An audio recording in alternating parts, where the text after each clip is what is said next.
I'm German, bruh. I need a different language than that. And we are live. Welcome to the MLB Deeper Dive. It is Tuesday, September 21st. I am Josh Engelman. I am joined by Adam Scher. We are here to break it down all, once again, 11 games on this MLB slate. Tons to talk about. Quite a few changes since we first talked a little bit earlier today. Before we get started, hit that like button, subscribe to the channel, hit the notification bell so you know when everything goes live. Adam, big changes throughout the day. We mixed up the Orioles and Phillies pitchers into two other guys that don't matter at all. It's a really good time. Yeah, kind of thought that would be the case this morning, that, we would get some random openers. Yeah, so doesn't change a whole lot other than the names to talk about, I guess. I was hoping you were going to keep going. I was moving my microphone around, quick put it on mute, and all of a sudden it was just already over. Yeah, we've got quite a few games to talk about. The Phillies are sort of in the same spot that I had them before, but I'm anxious to get your thoughts. I got logged out of our site, so I'm going to go ahead and get us logged back in so I could look at top stacks. But we've got 11 games. We have plenty to talk about. I'm ready to dive in if you are. Yeah, let's go. All right, Phillies and your Orioles. 5.5 run implied total for the Phils, 4 for the Orioles. Adonis Medina is opening for the Phillies, leading way to more bullpen guys. I've got Eshelman in for the Orioles as like the primary bulk reliever, although I guess someone else is starting. I don't know if any of that really matters for this discussion. Yeah, I don't think it matters a ton.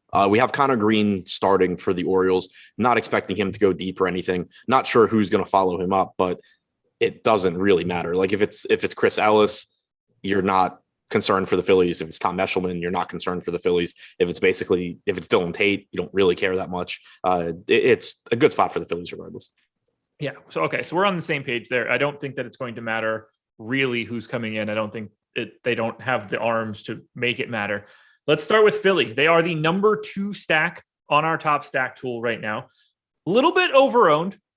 Basically exactly where I have them now. They are also my number 2 stack. I have them 18th of 22 teams rather, on this slate. So it's a little bit of a different stance in that they're pulling a lot more ownership than they were when we first talked earlier today. I still like them. I don't really see any changes that I want to make. It's just I got to be more cognizant of the public ownership. They're not the same smash I had before. Yeah, and the thing to keep in mind here too, when you look at the ownership, is the aggregate ownership is higher than the top stack percentage for Philly, but also far and away the number 1 top value stack. And when you look at the pricing on DraftKings, it just means that they're going to fit really easily into lineups. So you're probably going to be willing to deal with a little bit more ownership. Harper at $6K obviously is kind of expensive, but Real Muto is really cheap at $4,100. You have Brad Miller in the lineup hitting 5th at $3,300.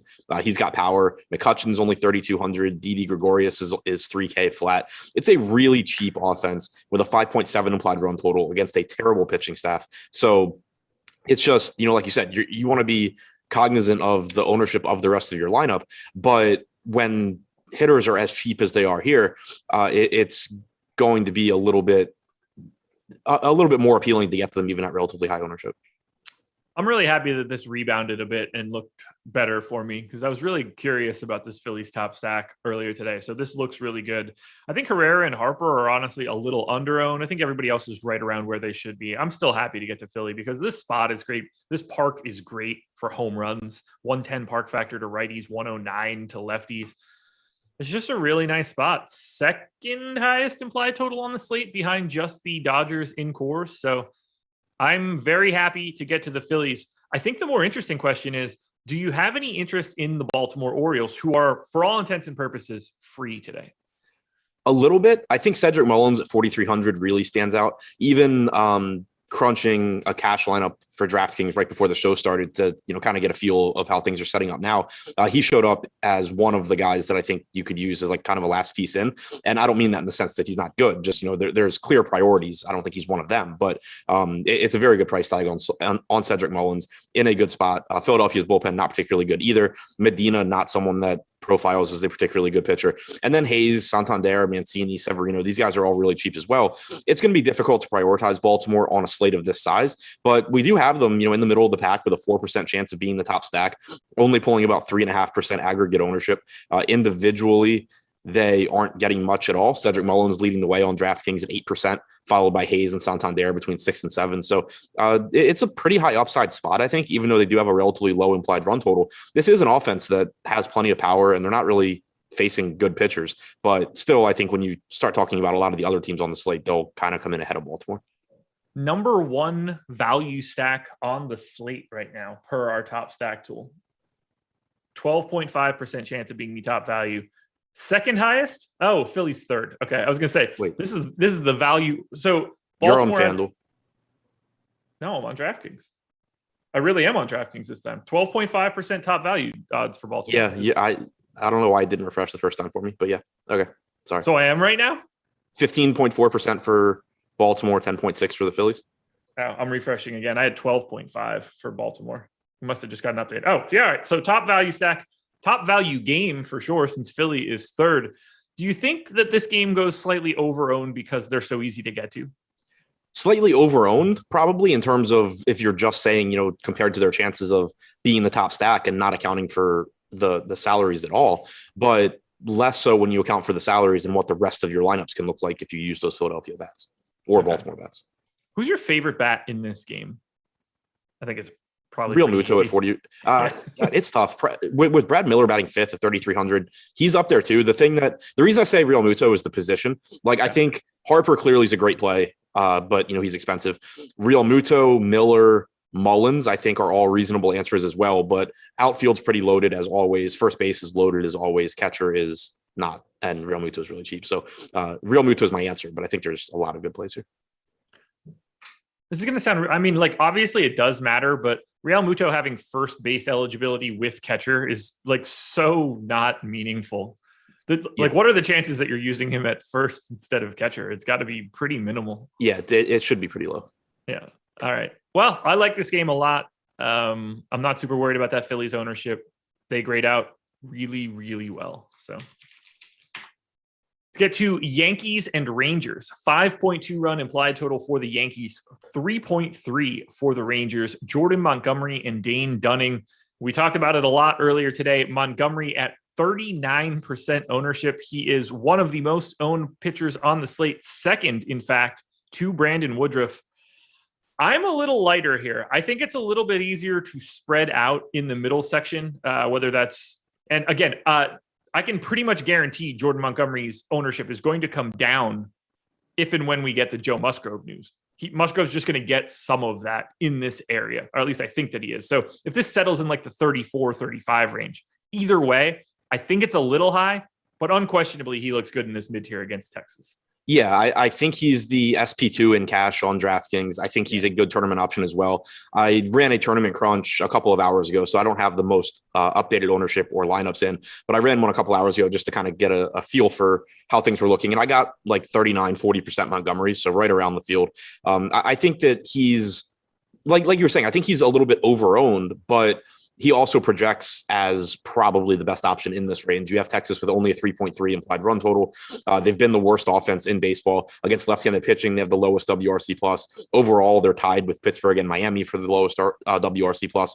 Not a ton of strikeouts. That would be the only negative, but that's not a huge issue when you're just talking about a team as unproductive as the Rangers are. Montgomery has nearly a 25% strikeout percentage for the year, 3.91 xFIP.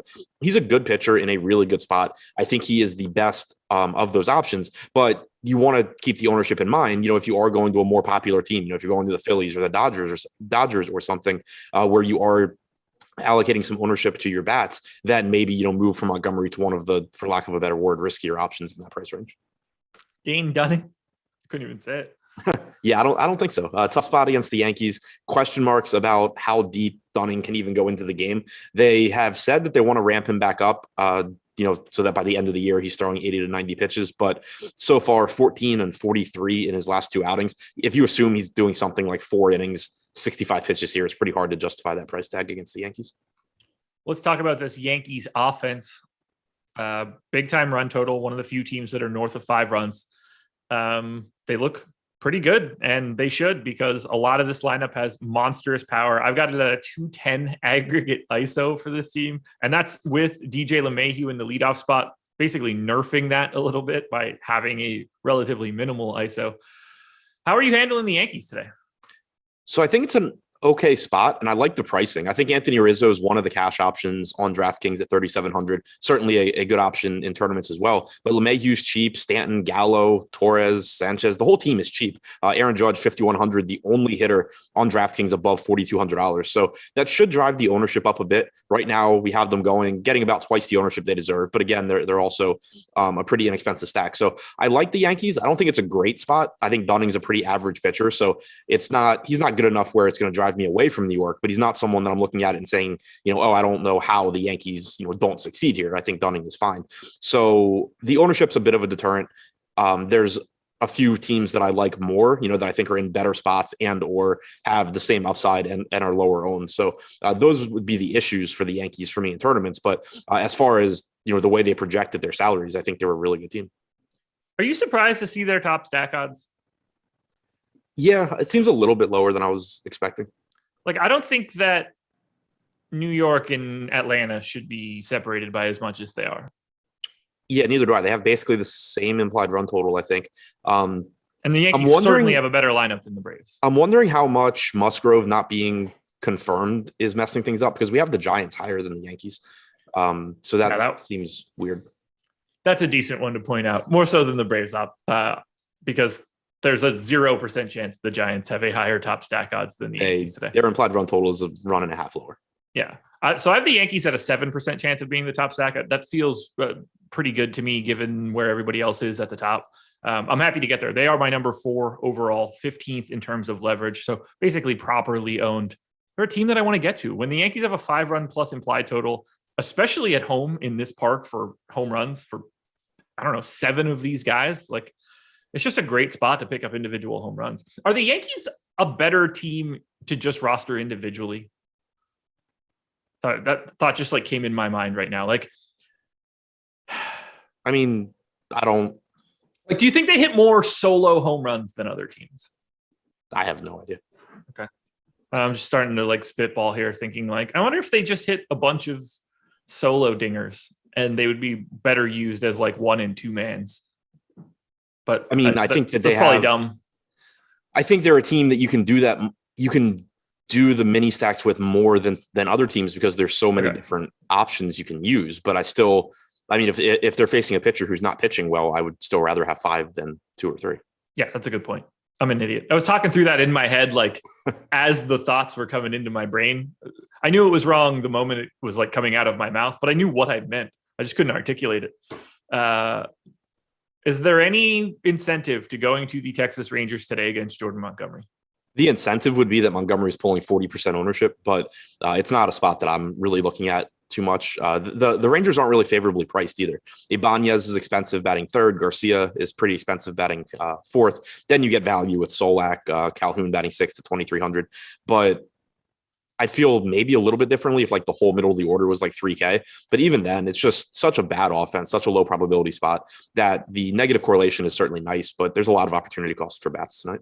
Yeah, I can't really justify it unless you're in the largest of large field. And at the end of the season like this, we're not really seeing that same sort of size tournament that makes this like super appealing if you wanted to go to them in some sort of like 100,000 entry type joint. So I'm good with just going to the Yankees. Yeah, that's pretty much where I'm at too.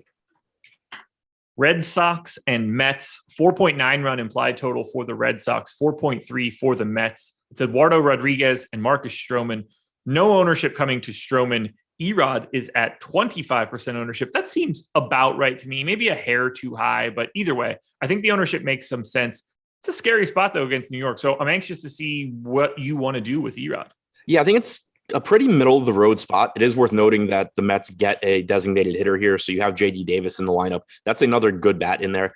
They do have Tomas Nido in the lineup instead of James McCann. So a little bit of a downgrade there, but the lineup, a little bit more formidable in the middle with JD Davis in there. They have a 4.3 implied run total. I think that I feel more comfortable going to Montgomery against Texas than Rodriguez against the Mets, but Rodriguez is a little bit lower owned. He's got good strikeout stuff, about a 27% strikeout percentage this season. He's been unlucky across the board. He has a 5 ERA, but his xFIP is 3.49. He only has a 67.1% left on base percentage. For his career, that number is about 73%. He has a 358 BABIP this year. For his career, it's 309. So, and even when you look at the WOBA versus expected WOBA numbers for Rodriguez, the expected WOBA numbers are better. 288 expected WOBA to righties, 332 actual WOBA.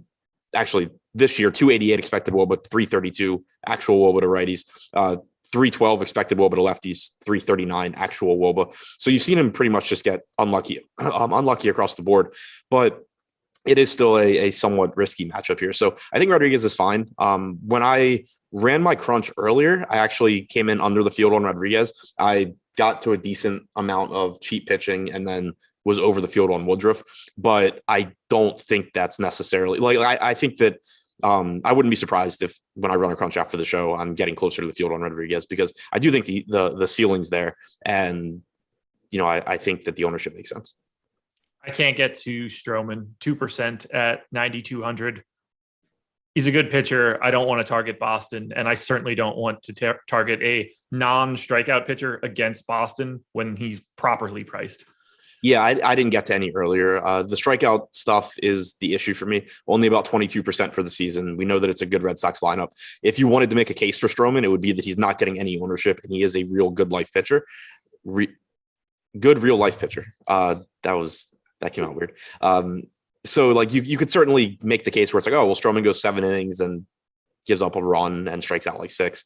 But I think there's enough other pitching on the slate that I get to before Stroman that it's not a guy that I expect to really have. It's a tough game to want to get to bats for. It's really hard to want to go to Boston given how good of a real life pitcher Marcus Stroman is.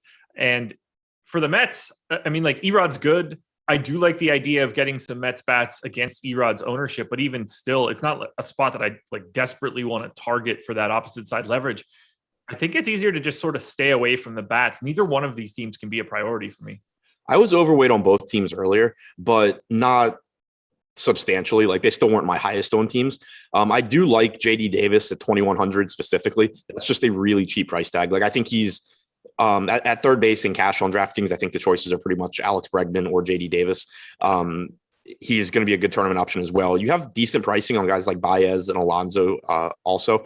So, getting a little bit higher than the 3% aggregate ownership going to the Mets, I think is fine. Same goes for Boston. I have a lot of respect for Stroman as a pitcher, but the Red Sox do still have a 4.8 implied run total. They have a very good lineup. So I don't mind getting to these teams, but they're not likely to be my, highest owned team or anything like that.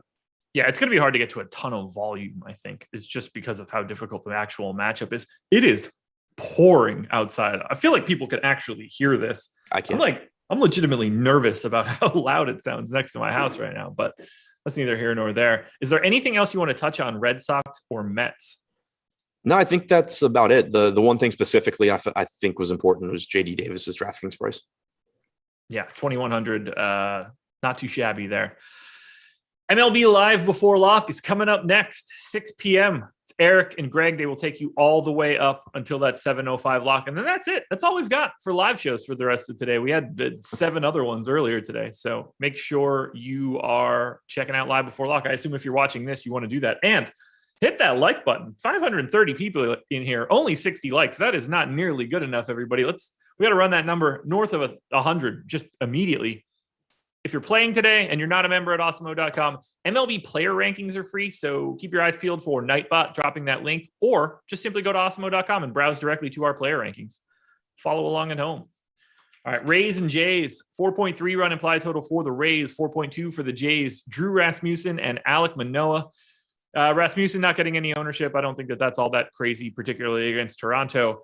Alek Manoah is at 27%. I think that's about where he should be. I'm a little bit lighter. I'm just generally a little bit lighter on the extremes always at pitching, but I have him north of 20%. So I really like Manoah here, even in a tough matchup against the Rays.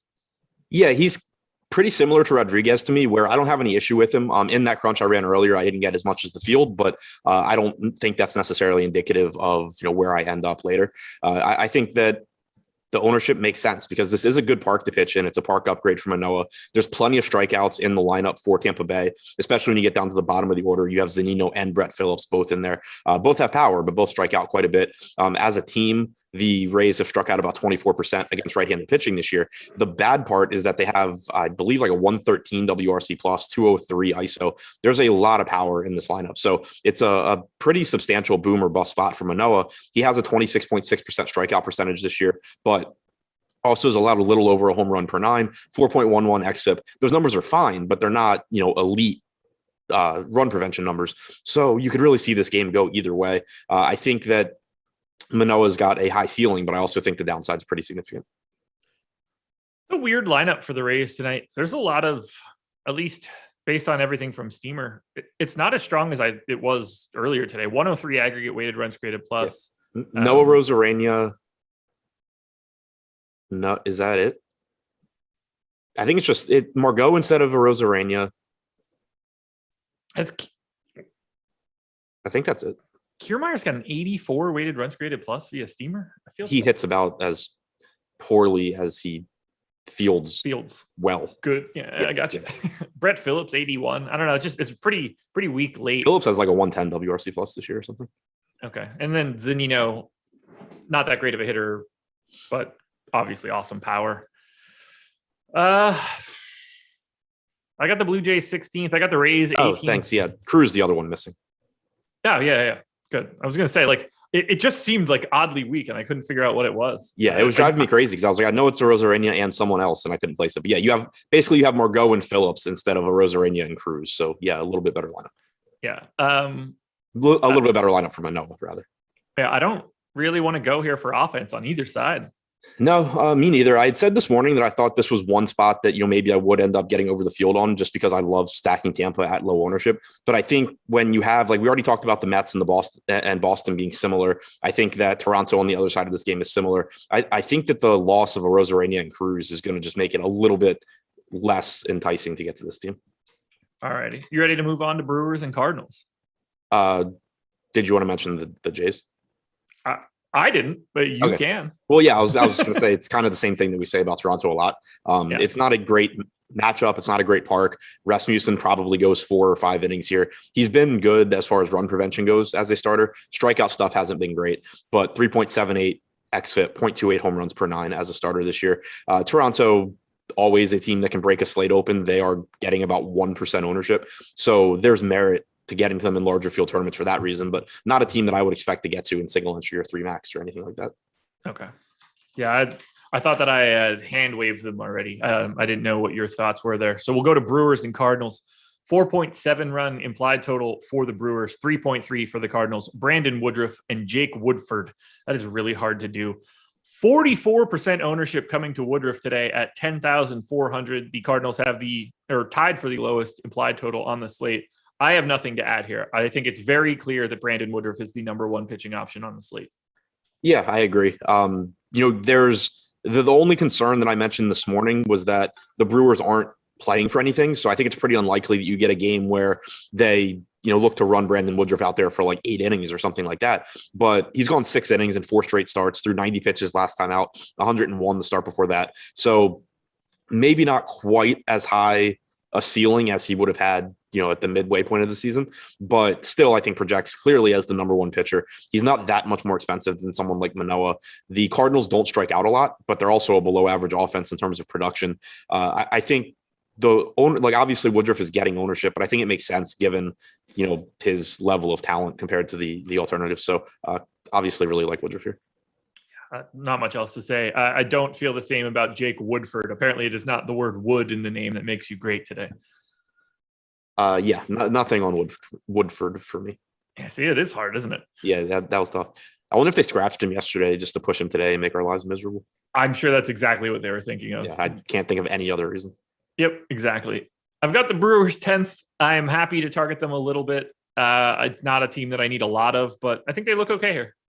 Yeah. You good? While Adam dies temporarily, I'd just like to say thank you guys for joining us for the deeper dive, and thank you for hitting that thumbs up earlier to get us over that 100 mark. Yeah, I don't know what that was. I just tried to talk and it was there were no words. But yeah, I'm with you on Milwaukee. I think there's some good value here. Willy Adames in particular at 3,800. I think that you're going to see Corey Seager pull a ton of ownership at shortstop today, deservedly so. But you're getting a cheap price tag on Adames.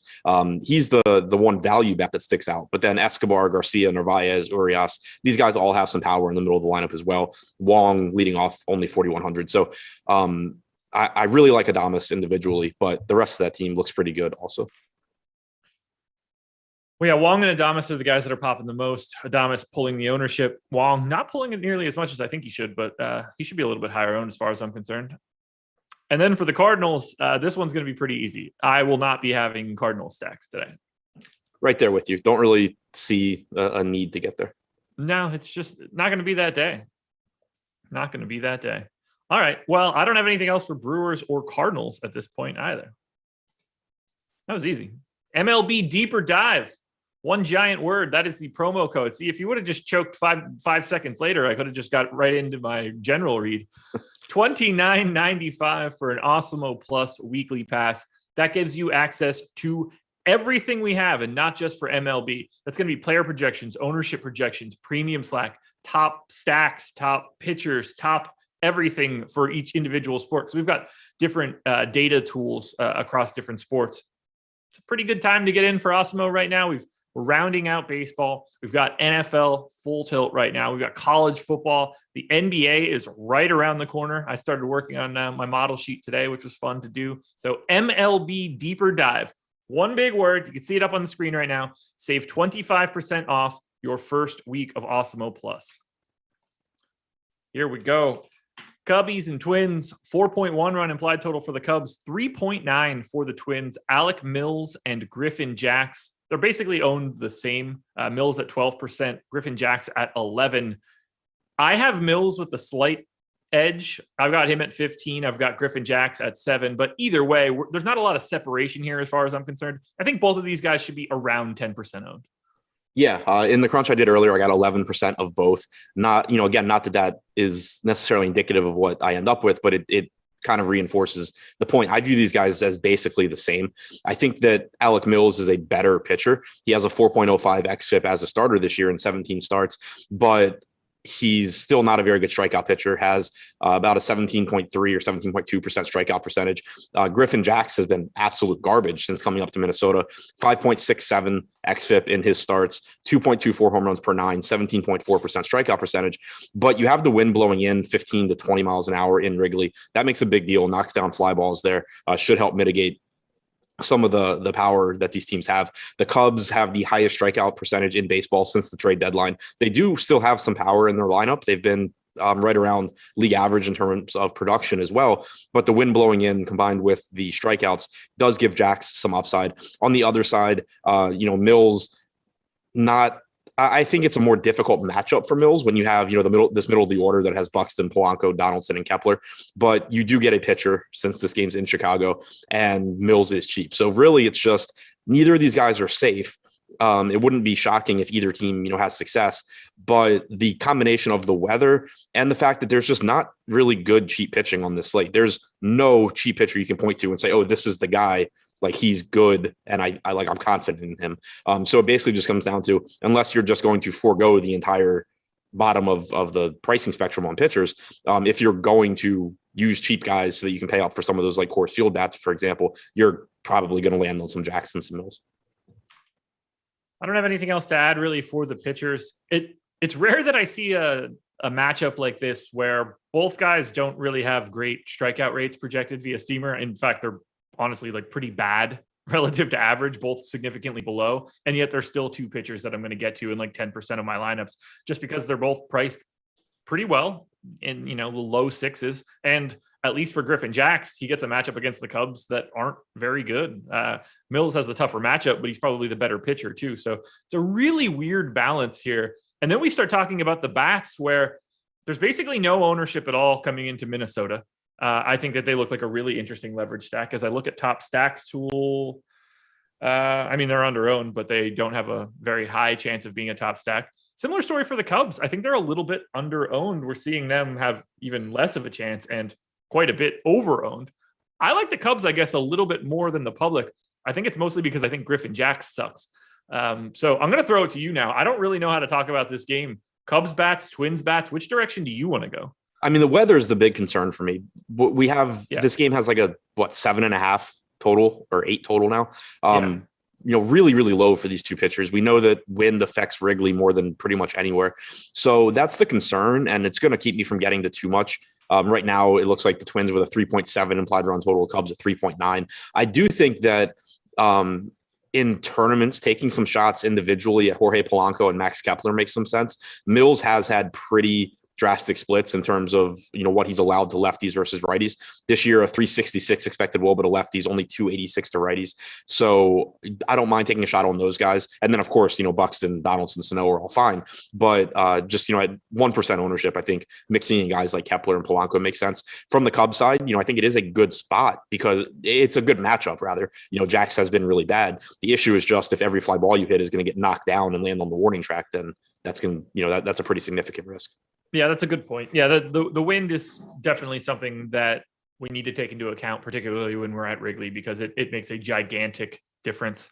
And and this, but just kind of to clarify, like it's not like you need to take it into account on top of projections or anything. Like it's completely reflected in the fact that both of these teams have a sub-4 implied run total. If the wind wasn't blowing in and Griffin Jax was facing Alec Mills, both of these teams would be at like 4.5 or something. So it's one of those where like it comes up because we're talking about the game. But if you're someone, just playing DFS and you happen to see the winds blowing in or out at Wrigley, you don't need to like add on or detract from projections because it's already baked in. Okay. Is there anything else you think we should be touching on in this game? This is a really, really weird one for both hitting and pitching. Yeah, nothing else. I think it's just, it's a really weird game because it is one of those games where like the pricing on the slate forces you into below average pitching. Normally you would want to take the offenses here, but then the wind complicates it too. So I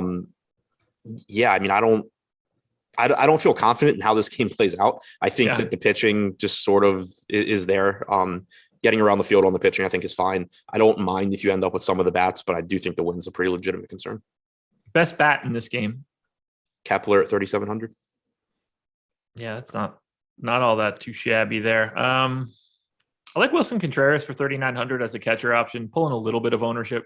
Could be interesting if you want to get on the opposite side of Real Muto, but at the same time, if he's just trying to turn on one into 20-mile-an-hour winds coming in from left field in Wrigley, it might be a ball might just die at the 300 mark and be donezo on the warning track.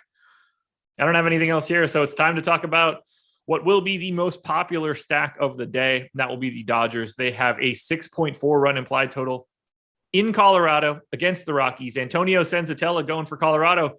Julio Urias going for the Dodgers. At least we got something right earlier today. Urias is pulling no ownership. He is 9,900, and I'd be happy to have a little bit. Yeah, as long as the ownership stays where it is. Yeah, he's relatively expensive. He's pitching in cores. We know that the Rockies don't strike out as much at home. It's a really tough park to pitch for anybody. But at the same time, Urias is a good pitcher. This is a slate where you don't have a ton of ace type guys. You have Woodruff, you have Gossman, who is ace-ish, I guess. But that's, pretty much it. Everyone else is, there's a lot of good pitchers, but nobody really great. So then when you get Urias with a 26.6% strikeout percentage, identical strikeout percentage to Manoah, 3.7 xFIP, which is about 0.3 of a run better, or 0.4 of a run better than Manoah's, 1.02 home runs per 9 compared to 1.06 for Manoah. I always think it's really interesting when you get two pitchers at very similar prices in pretty similar matchups. I mean, the Rockies have a 4.5 implied run total. The Rays are at 4.3. Obviously, pitching in Tropicana is better than pitching in cores, but the Rockies are also a hell of a lot worse than the Rays. So all things considered, I think a pretty similar matchup for those two. Very similar numbers for the season, and you're getting 27 times the ownership projected for Manoah compared to Urias. So certainly someone where if you're going to the Dodgers bats, you're going to the Phillies bats, you're going to the Yankees, some of these teams that we have said that we like, but also are getting a lot of ownership. Urias, even if doesn't project as the best pitcher, given the fact he's pitching in cores, he certainly still gives you a high ceiling here just based on how good he is. I got him an 8% coming out of the sim, so I'm happy to still get there and take my chances in a cores game. I'm certainly not going to Antonio Senzatella in this spot. There is no way that is a good idea unless he were priced at something other than 7,500. How low would Antonio Senzatella's price have to be for you to be a little interested today? 6K. Okay. Put him down there with Alec Mills, and I would prefer Mills, but then you would get the Dodgers are going to be 30% owned, so Senzatella makes sense if you don't have the Dodgers argument. But at 7,800, it's just like, how do you get there? Because I think he is a good enough pitcher. We talked about it earlier. I believe 4.03 xFIP at home, 306 WOBA allowed in Coors Field. He does a very good job of getting weak contact, but he doesn't get strikeouts. He's only struck out about 17% of hitters this year, and now he's facing this Dodgers team that is just insanely good. So at an elevated price tag, there's just no way I can get to him. Well, let's talk about the number one stack of the day. That would be the Los Angeles Dodgers. They are at the top of our top stack tool. They are basically neutral from an ownership perspective, which is very interesting to me, given that they are also quite expensive. They're my number one stack. It's not all that close. I'm not worried about the ownership at all. I don't really see a problem with going to the Dodgers today.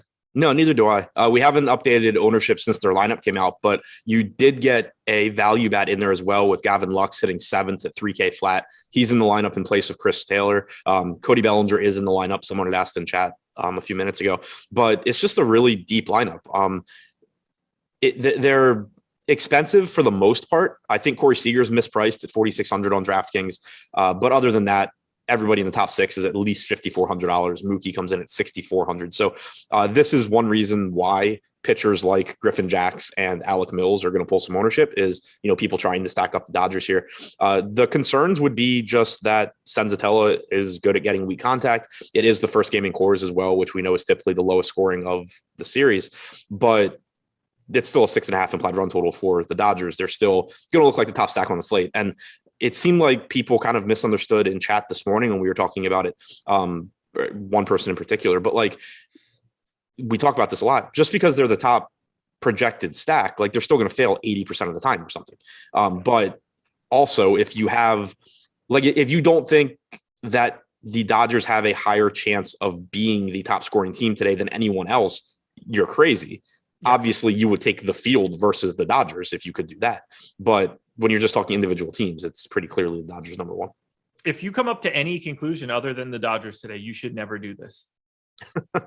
I don't, there's no way to do it otherwise. They've got a full run higher as an implied total than any other team. Oh, by the way, they happen to be, I don't know, the best or second best or even third best if you want, just general offense, no matter where they're playing. If you're coming to a different conclusion other than Dodgers are at the top, you're wrong. But you explained it perftly. Just and because you're the favorite against, you just mean from scoring the most most runs, most fantasy points. But not saying you're not even necessarily saying you're wrong if you don't think jamming in all these 5K Dodgers is the number one thing you should be doing today. Yeah, there's a difference between the raw data and the strategy behind it. from a raw data standpoint, you cannot come to a different conclusion of the Dodgers being the most likely top scoring stack for today. What you want to do with that information is a very different discussion and is very dependent on the type of contest you're entering, the size of that contest, the buy-in of that contest. Those are the things that dictate how good of a quote unquote of a play a team really is, because the Dodgers in a single entry GPP with a mildly high buy-in are going to be owned a lot more than what we're showing in our current ownership projections. Yeah. On a side note, finally, Joe Musgrove pitching for the Padres. There we go. You would be less likely to get to a Dodger stack in that single entry situation than in a larger field contest, correct? Probably, yeah. I mean, it's close because at the same time, the field's usually smaller too. Yeah. I think there's enough close-ish options to go a different direction. If they're like, they strike me as a spot where they're going to be more overowned the smaller the field gets. I think that's likely. Yeah. And also the higher the buy-in. Yeah. Do you have a favorite Dodgers bat? I mean, Seager just jumps out on DraftKings because he's over $1,000 cheaper than every other hitter around him. Yeah, and he's a shortstop. Absolutely.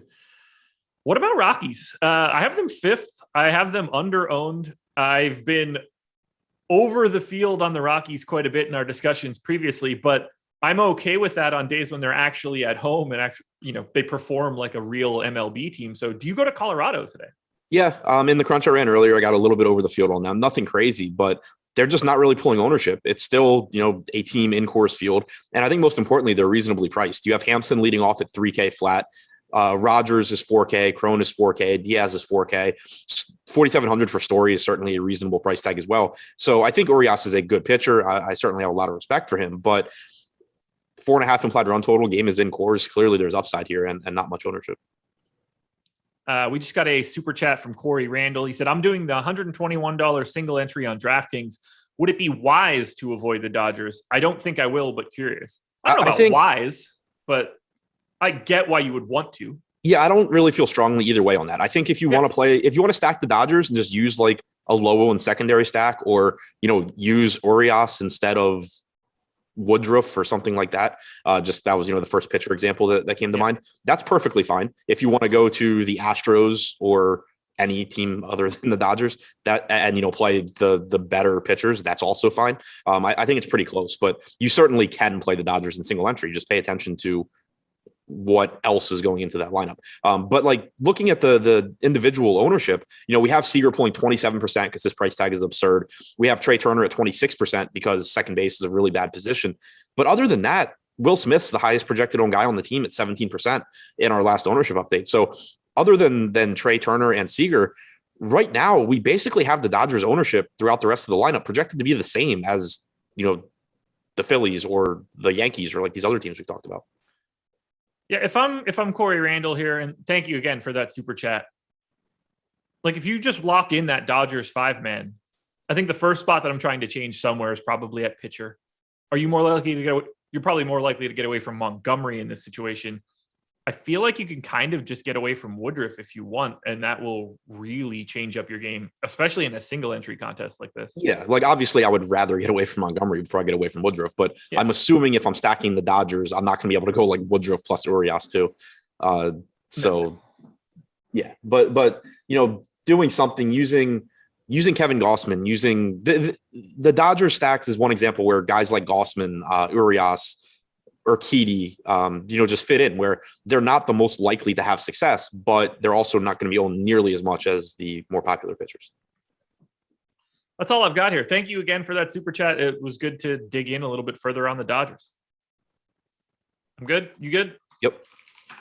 Angels and Astros, 3.8 run implied total for the Angels, 5.4 for the Stros. It's Packy Naughton and Jose Urquidy. We're not rostering Naughton. At some point in time, you and I will stop talking about him, though. Jose Urquidy, 14% owned on DraftKings at $9K. I actually have him slightly under-owned. I think it should be more like 16 for all intents and purposes. That's the same number. How do you feel about Urquidy against the Angels? I feel pretty neutral as far as Urquidy goes. Like, I think that he's a little bit more expensive than he should be for his talent level. He's only struck out about 22% of hitters this year. He's not particularly good at limiting runs. 21.8% strikeout percentage, 4.27 xFIP is like a full run higher than his ERA. 241 BABIP. That'll keep your ERA lower than it should be. 1.19 home runs per nine. But he does have a favorable matchup here. We know the Angels strike out. They only have a 3.7 implied run total. The other slight concern with Urquidy is exactly how deep into the game will he go. He did throw 6 innings and 81 pitches last time out. So even if you assume that is like the floor, that's still okay if he's going to give you 6 innings here. So I typically wouldn't really want to pay for him at this price, but the fact that he's projected for 13% ownership, so basically half the ownership of Rodriguez, half the ownership of Manoah, a third of the ownership of Montgomery, it just makes it so, kind of like I was saying, when you compare like Gossman or Urias to Woodruff at the top, I prefer those other guys to Urquidy, but there's going to be some lineups where I just don't want to add another popular pitcher, and so Urquidy's going to end up being the option, the best option for that individual lineup. This is going to be a weird spot for me. So I think the Astros are a little overowned. If we look at our top stack tool right now, they are showing up a little overowned. But I just like the idea of targeting Packy Naughton. What do you want to do with Houston, who I have as my number 3 stack for the day? I like Houston a lot. Got to a lot of them in that crunch earlier. They just weren't at the time projected for as much ownership as other teams near the top. Now they are getting a bit more. Still waiting on this lineup. So my guess is that you're not going to have Siri leading off at 2K tonight. I'm guessing that Altuve is back in the lineup. But $4,200 Alex Bregman's still going to pull a lot of ownership. I think he's, like I said earlier, it's pretty much between him and JD Davis, I think, for the best third base option on DraftKings if you're just building an optimal lineup. Altuve we know is good. Correa, Alvarez, Gurriel, Tucker, just a loaded lineup. And then you still have McCormick 2K flat, Jake Myers if he's in the lineup at 2,600. So you can still balance out your salary at the bottom of the order. So I do like the Astros. We have them with the second highest, or tied with Atlanta for the second highest top stack percentage. They are projected to get a little bit more ownership than the Braves now, but I think pretty clearly a good spot. Naughton doesn't have a lot of time in the major leagues yet, but he hasn't struck guys out, and we know the Astros are a really good offense. Who's your favorite Astros bet? Bregman. I was gonna say, I guess Bregman by default, right? $4,200 third baseman. That's incredible. Checks off a lot of boxes. How the hell is he 4,200? Honestly, I don't know. I think he's been. I could be totally wrong. I don't think he's hit very well since coming back from injury. So okay. I guess that would be the answer, but it's also kind of a dumb answer. I'm looking it up right now. I just want to see how he's been. In his last 10 games, he has double-digit DraftKings points 3 times. Okay. 126 WRC plus on the season. So a little muted for what you could probably be expecting of him. All right, let's see. I'm going to grab... Wait, how long is he? Okay, so I'm just going to grab everything since he's been back, since FanGraphs makes it really easy to do that. So in 88 plate appearances since he's returned. Nope, I got that wrong. I just want to see it now because if he's still hitting like well, it's going to be ridiculous. All right, well, 825 to 920, 93 plate appearances. Now he's hitting well. 149 weighted runs created plus since August 25th, which is when he returned from injury. Can't really ask for much more there. So that's slash line of 333, 409, 481 slash line, a 385 WOBA, 148 ISO. You're looking for probably a little bit more power, but at the same time, it's 152 ISO on the season. So it's not like it's out of line. It's out of line for his career though. Yeah, for sure. So Alex Bregman at 4,200 is a hell of a play. It's the moral of the story. Yeah. So so the answer is the muted power numbers, but still. Angels bats, it's not for me. Little leverage, but nothing crazy. Yeah, I think I'm still where I was this morning. Shohei Ohtani, of course, always a good option. You can extend that to Jared Walsh at 3,800. That's just a really cheap price tag for a guy that has as much power as Walsh does. And like I was saying before, Urquidy's okay. He's not a great pitcher or anything like that. He's not someone that's going to make me avoid him. So 3,800 for Walsh. And then also if Brandon Marsh is still leading off at 2K, that's just a good salary for one of the best hitting prospects in baseball leading off, even though he has been pretty bad so far in the majors. Adam, I got a question for you. You ready for it? Yep. We're going to talk a little bit about Prize Picks. They are the presenting sponsor of this show. We just talked about this Angels and Astros game. I've got 2 Prize Picks for you. I want to know what your thoughts are on a certain Alex Bregman going over under 8.5 fantasy points today. Over. Not going to lie. I think that I agree there, considering that I've got him at 9.7. I will happily take the over. Alex has him at 9.98. Oh, perfect. And then one other prize pick for you. This one also feels pretty easy. Shohei Ohtani, 6.5. 6.5 total bases or 6.5 fantasy points? Fantasy points. I'll take the over. Yes, as will I. Prize Picks is the presenting sponsor, and you can get started. You don't have to worry about like sharks or optimizers or mass entries. You can just pick 2 or 3 or 4 or even 5 players that are available on the board to go over or under their projected score. You can net up to 10x your entry fee if you end up getting them all correct. NBA, MLB, WNBA, NFL, and even esport contests. You can download the app in the App Store or Google Play. You can get an instant match deposit bonus of up to $100 by signing up using the promo code Awesemo. And you can get a free square that you can combine with other picks if Pat Mahomes over. Oh, wait, I don't think this read is still correct, but maybe it is. Anyway, if Pat Mahomes goes over a half yard in his next game, yeah, you could also win per whatever I'm reading right now. Either way, I love Prize Picks. I think this is a mechanism that's going to grow a lot in this DFS industry. To me, there are some holes in some of these projected scores, at least on the MLB side. I mean, you and I both just had the same sort of look on our faces when we heard that Shohei Ohtani's fantasy score was set at 6.5. To me, that's a no-brainer over. A few of these look like no-brainer overs to me. Jared Walsh is also at 6.5. I'd like the over, but maybe not nearly as much as I do for Ohtani. But either way, you guys should go check out Prize Picks. Use that promo code Awesemo, get a free $100. 10 minutes to go before we turn this one over to Live Before Lock. A's and Mariners, 4.6 run implied total for the A's, 4.1 for the Mariners. Paul Blackburn and Marco Gonzalez. Neither guy getting any ownership. I think both of them should be in that like 5 to 10% range. I think Blackburn should be owned the same way that the guys in the Cubs Twins game are. Yeah, I got to quite a bit of Blackburn earlier, and it's just one of those where I don't want much Paul Blackburn, but I also just understand like why it happens. Just like I don't want Griffin Jackson, I don't want Alec Mills. I do want the Dodgers bats though, and I do want some of the other expensive bats on the slate. And there's just no pay down options that are actually going to make you feel good. So when you have Griffin Jackson projected for 12% ownership and Alex Mills projected for 12% ownership, and then Paul Blackburn projected at 2%, you're not saying, oh, I think Paul Blackburn's a good play. You're saying, I think Alec Mills and Griffin Jack suck just as much as Paul Blackburn does. Yes. And so chances are all 3 of them are going to be disappointing, but Blackburn is pretty much as likely to have success as they are. In the top pitchers tool right now, we have Jax with an 11% chance of being a top 2 pitcher, Mills at 9%, Blackburn at 6%. None of that warrants being 1/6 of the ownership.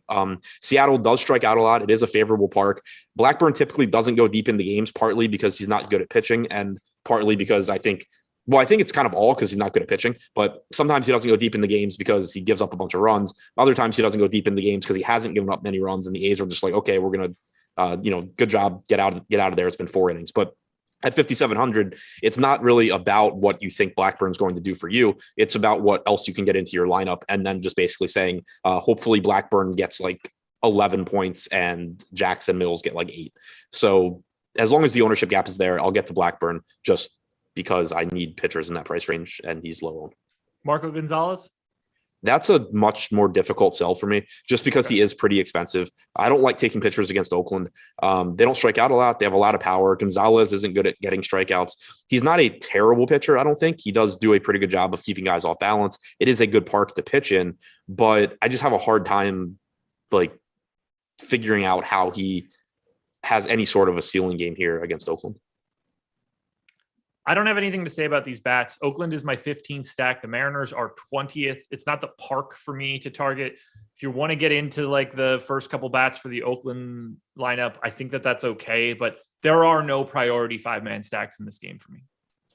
Yeah, pretty much the same for me. I typically get to Oakland more than like everybody. But even today, I was just kind of getting around the field earlier. Not that I have any sort of issue with Olsen or Marte. Chapman's price has dropped $1,000 since the other day, but it's not a great park to hit in. massive foul territory doesn't help. The massive outfield doesn't help. So it's just a tough slate when you have a lot of good offenses in good spots, and then you kind of just have Oakland in this terrible stadium. Diamondbacks and Braves, 4.4 run implied total for Arizona, 5.3 for the Braves. Luke Weaver and Jesse Chavez. There's no pitching ownership coming in here. I'm not expecting to get any either.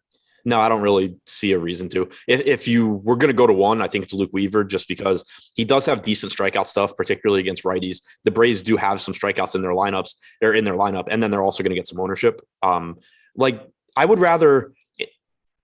rather go to Weaver than Marco Gonzalez. I think I can see an easier path to a big game for Weaver. But that being said, I just don't think I get either one really.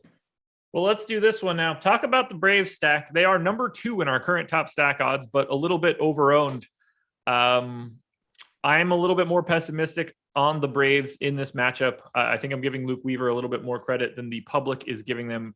I have them as the 6th overall stack, and a team that I'm still not ultra interested in, although the roof is open and it is a hot one in Arizona. Yeah, definitely like them more than I did this morning, because for one, their projected ownership has come down a bit. And then for two, we got news that the roof is open in Arizona. So, Arizona used to be a great park for hitters. Then they put in the humidor and it became a really good pitcher's park, but it plays a lot more straight up when the roof's open. The ball should carry better here. Luke Weaver, like I said, he has decent strikeout stuff against righties, but he does give up power. So that's, a pretty risky proposition when you're going up against this Atlanta team.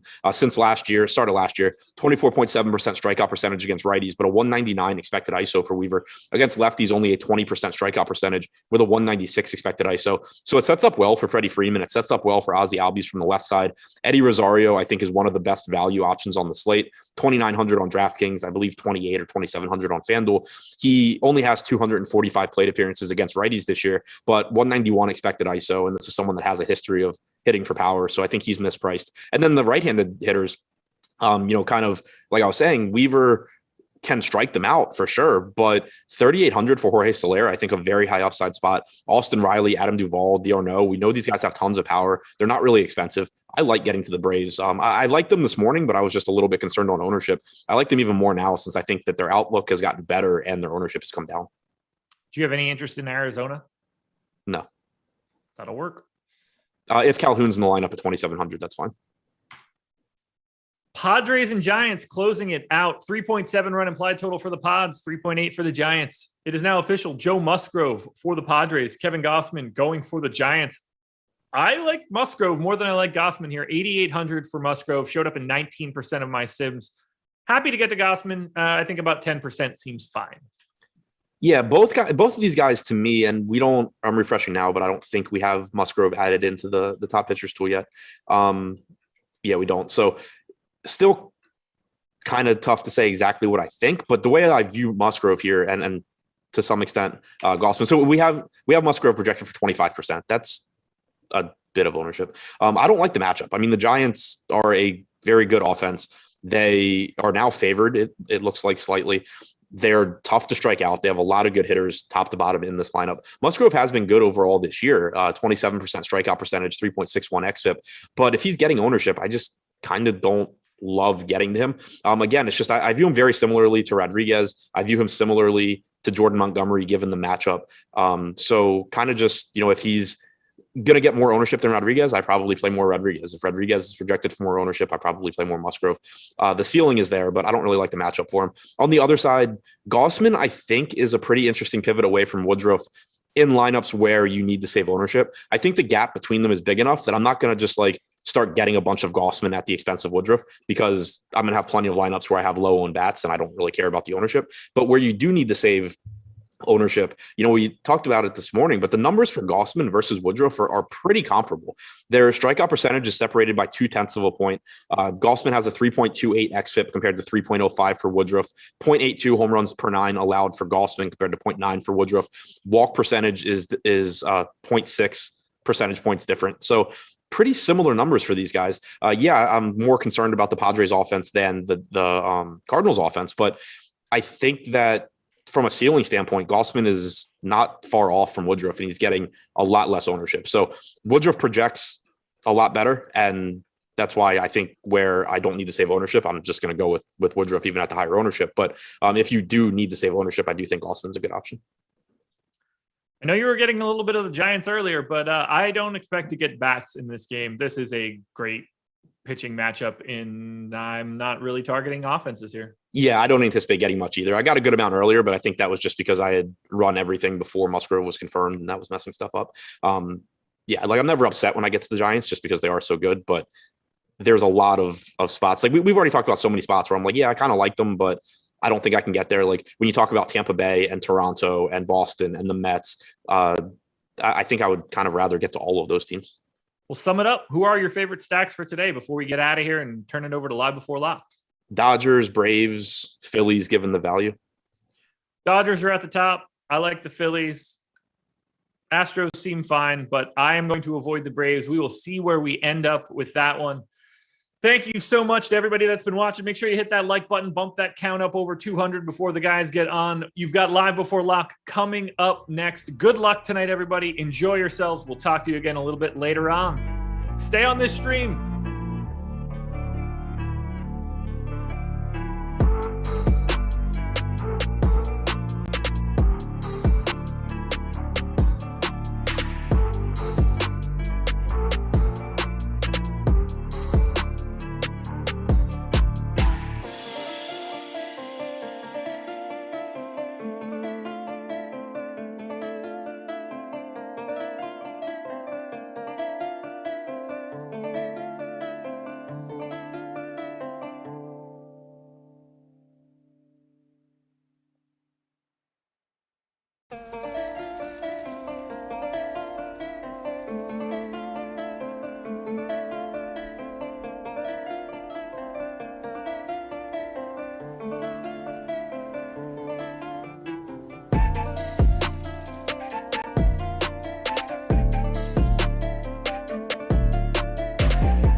What? Oh, that. Yes, that's true.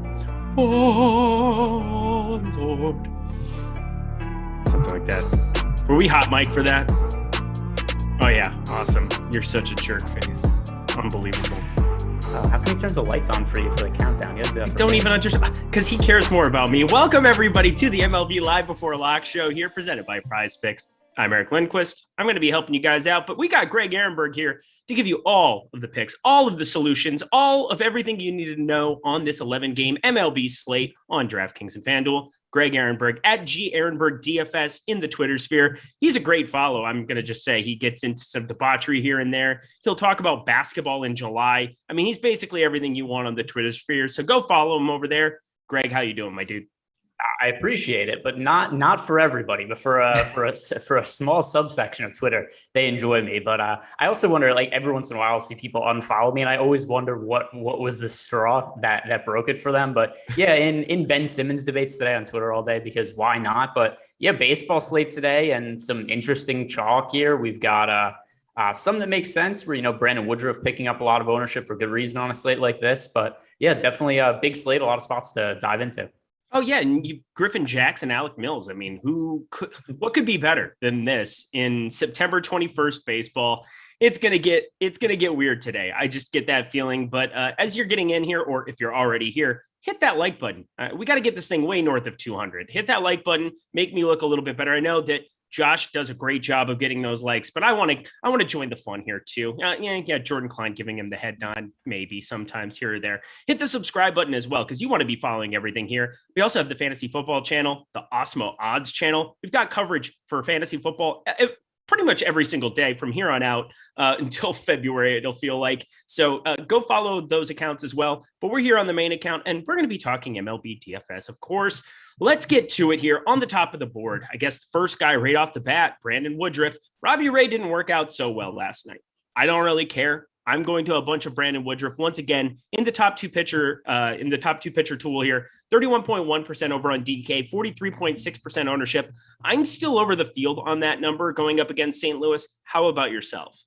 Yeah, well, first off, let's not compare Brandon Woodruff to that fraud Robbie Ray, I could not be more frustrated with futures bets, because I do not have exposure to Robbie Ray for Cy Young. You just have the luckiest year in baseball history. We're just 100% left on base rate every game. And then yesterday, even there was a hard hit ball that there was a diving catch in the outfield, and Kevin Kiermaier ran too far, missed third base. But either way, he should have.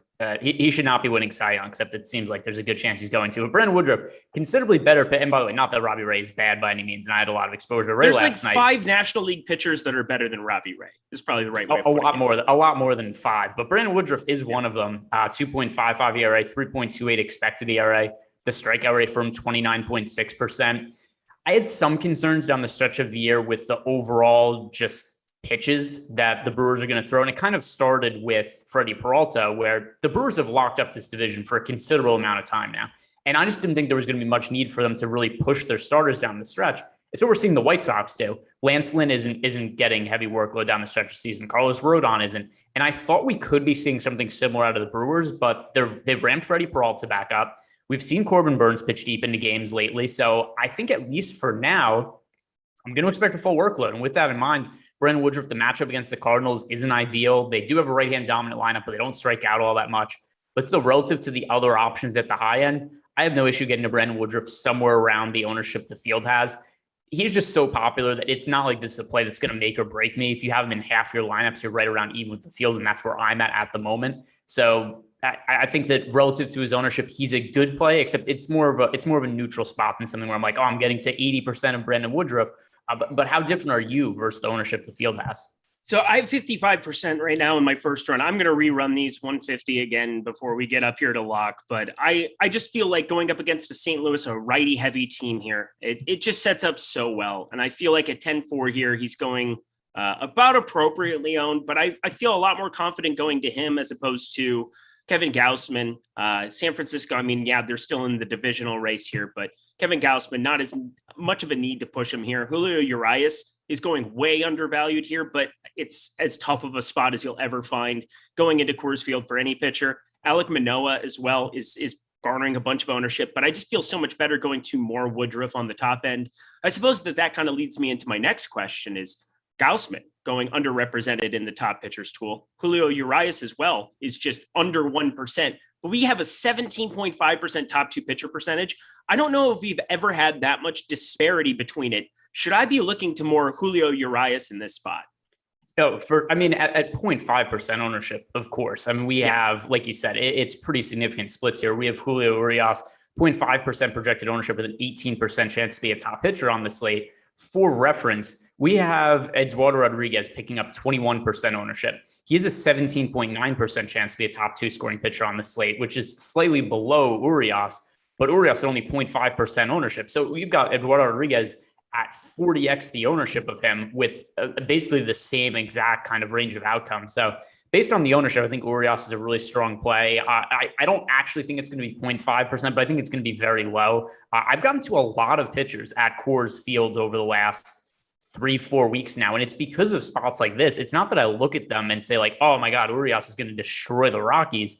It's that he's only 0.5% owned. And we've had spots like this where Herman Marquez is pitching at home against the Braves, for instance. There's a crappy pitching slate, and he was projected for 0.5% ownership. That was the spot I wanted to get to. And Urias, do I feel confident in him at Coors Field? No, except just based on the data, it's somebody who I want to get into around 20% of my lineups. Okay. Well, 20%. So, I mean, that's basically at the field of what we give for the top pitcher. I mean, you're 20x the field on that. You feel good about that? I mean, I think it's the right play. Do I think it's going to work out most likely? No, but I'll mention somebody else here. You brought up Kevin Gausman as being somebody who also is a little underrepresented. But to me, I have not rostered Gausman really at all for a considerable amount of time. He had a couple of good starts in a row. Actually, one of them came in Coors Field, and then another one against the Cubs. But in general, the second half of the season has not been kind to Kevin Gausman. He struggled with his control at times. He struggled with his pitch count. And that's led to him having some shorter outings. So the last handful of starts, 5 innings. He had the 2 good starts that I mentioned against the Cubs and Rockies, who went 6 and 7 innings. But before that, 5 innings, 6 innings, 3 2/3, 5 innings, 4 1/3 inning. He hasn't worked all that deep into games in the second half of the season. We've seen him be less effective also. So I think there's a couple of things to consider here. Number one, he's seen a little bit of a dip in spin rate. Number two, I think it's just kind of fatigue, which is something that sets in with a lot of pitchers potentially this year, when you consider that last year was a shortened season. A lot of guys didn't throw that many innings. But second half of the year, it's not that Gausman's been bad. I just don't know that he warrants this kind of price point on the road in San Diego. 3.49 FIP in the second half of the year. Strikeouts still there for him, not quite the same in the first half of the season. 30.5% K rate pre-All-Star break, 27.7 post-All-Star break. So it's just the price tag's a little bit too cheap for me. It's a pretty big slate. There's a lot of options here, and Gausman doesn't quite make the cut for me. Yeah, if you remember, after the All-Star break, his wife had some issues with her pregnancy. I'm not exactly sure how all of that panned out, but it seems like he's been a different pitcher since then. I'm not a psychologist. I'm not going to pretend to be one. Thank God I'm not, because I would be the worst psychologist in the history of the world. I just get frantic and start freaking out and trying to help everybody in like a ridiculous fashion. But that's a different story for a different day. I definitely think Kevin Gausman is viable on the slate in large field stuff. I just don't think I'd make him any portion of what I was doing in a 3-max. I think there's just better spots to be getting to for that number. And then you have an option in Alek Manoah at 9,500, who's a little bit cheaper here. Tampa Bay, as good as they are as an offense, there's definitely some Ks that exist here in this lineup. How do you feel about Alek Manoah and the ownership he's pulling? It's about fair. It's a number that's a little bit too steep for me, though. So the 22% ownership, I'm underneath that just because I want to try to get to a little more Woodruff being somewhere around even with the field on him. And then I'm trying to prioritize getting to somebody like Julio Urias at 9,900. So Manoah, 22% ownership. I'm not taking a massive stand here. I'm a little bit underweight in my current build. I have Manoah in, let's see, Houston Astros lineup confirmed. I have 20%. I'm under the field. And I love Alek Manoah. It's a guy that I've been getting to a lot, but this Tampa Bay side is not something I want to go crazy at. And I think that I'd rather spread out some of my exposure, as you were talking about. I'm going to probably get to more Urias in this next run. I'm going to get to a little bit more Brandon Woodruff than the field is. I'm going to be spreading it out in this little mid-range in the 8K range with Musgrove, Eduardo, Jordan Montgomery. I think that makes a lot more sense rather than playing a chalky Alek Manoah against like a top 3 offense in baseball. Yeah, and the other thing too is the Tampa Bay Rays. It's been an offense they've had. It's really hard to apply some kind of narrative to this, but they've kind of had a knock for hitting some tough pitchers as of late. We saw last night with Robbie Ray. We saw recently Eduardo Rodriguez, Chris Sale. There's been a lot of slates where pitchers going up against Tampa Bay are, projected to be 20, 25% owned. Just time and time again, we've seen the Rays get to this team, to pitchers in these kind of spots. It's a really tough team to have big games against. So I look at Tampa Bay today on the other side of that game, and not that we're talking about stacks now, but it's a good leverage spot with Alek Manoah being popular. We've seen the Rays hit a lot of talented pitchers lately and only 0.8% ownership as a team. So I'm going to be overweight to the Rays as a stack. I'll be a little bit underweight to the field on Manoah. Not that he's a fade for me, but I've ownership to him in the teens. And it's a spot where I get really concerned about the matchup, basically whenever pitchers are going to go up against the Rays at this point. Okay. And so we're on the same page with that for sure. Making our way downtown, walking fast, faces past, and we're homebound.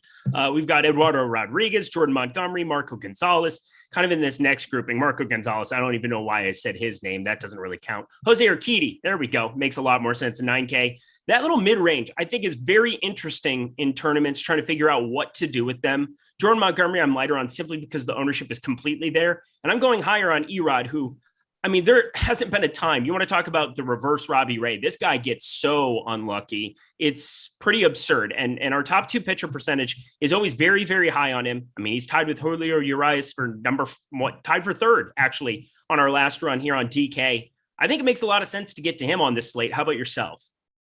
Yeah, so Erod, I can't quit Eduardo Rodriguez, and the numbers are still really good. And I know that I've had people, multiple times throughout the year now just say, yeah, is he really unlucky, or has he just been bad? And no, he's really been unlucky, and it's something that has to keep coming out because it's just kind of the fact of the matter. He does have a 5.0 ERA, but 3.67 expected ERA, 3.46 FIP, and you have to look at what are the reasons for him not having success. And number one, 358 batting average of balls in play, the highest of his career.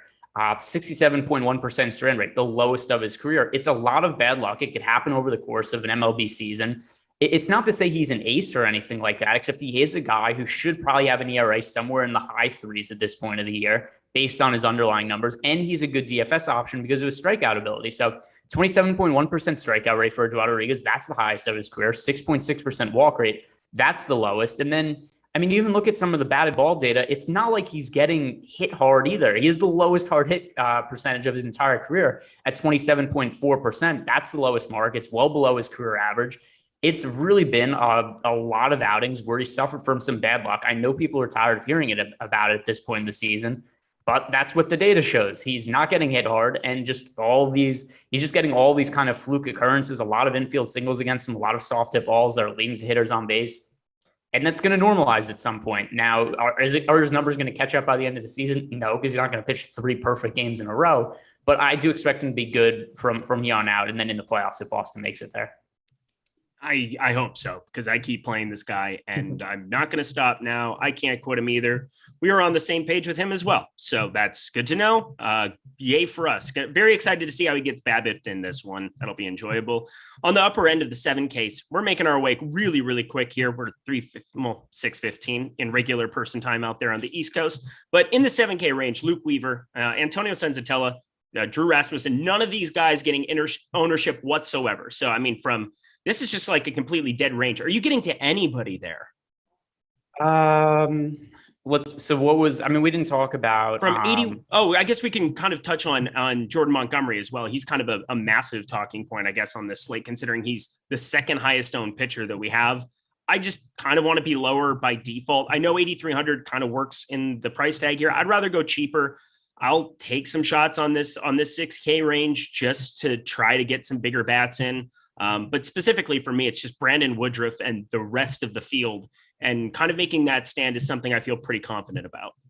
Yeah, I'm actually still getting to a lot of Jordan Montgomery just because I don't really think there's somebody else in this price range to really play a whole lot on DraftKings. So we got Jordan Montgomery 8,300. Yeah, there's Eduardo Rodriguez at 8,600. But of the pitchers who are there's nobody below Montgomery that I think is a good play today. Definitely not somebody that I want to get a significant amount of exposure to. So the only guys that I really like at all in this price range are Jordan Montgomery and Eduardo Rodriguez. I think is a slate that we primarily want to be paying up for pitching. So with that in mind, I'm still getting to Montgomery a decent amount. There are offenses I want to pay up for. And if I'm not going too much farther below Montgomery with any kind of regularity, that's kind of forcing him into my lineups. I like the matchup for him against the Texas Rangers. Jordan Montgomery this year, he's been solid 3.63 ERA, 4.08 expected ERA, 3.56 FIP. And then also it's the strikeout stuff, 24.8% K rate. That's always going to play well for fantasy purposes. And then, like I mentioned, a good matchup against the Rangers. So I'm getting to a good amount of Montgomery, and I don't really have an issue with being at or above the field. Okay. Yeah. All right. Maybe I'll jump up a little bit there as well. Basically, I'm just doing everything that you're telling me because it worked out last Tuesday. So I'm just going to continue that trend. I think I still owe you dinner. Very excited about that. Apparently, Jordan Klein wants to take me out to dinner. He thinks I look mad fly. Hey, my God. Oh, he gives me great success. Thumbs up. Yay. I had actually, that Bat Jones said, was there a super chat? Yes, there was a super chat. There was, and I was just lost in the abyss for sure. Yeah, actually, so here, I'll let you can read the super chat. Yeah, best min bats. I've got it right here. Peterson, Smith, Phil McCracken.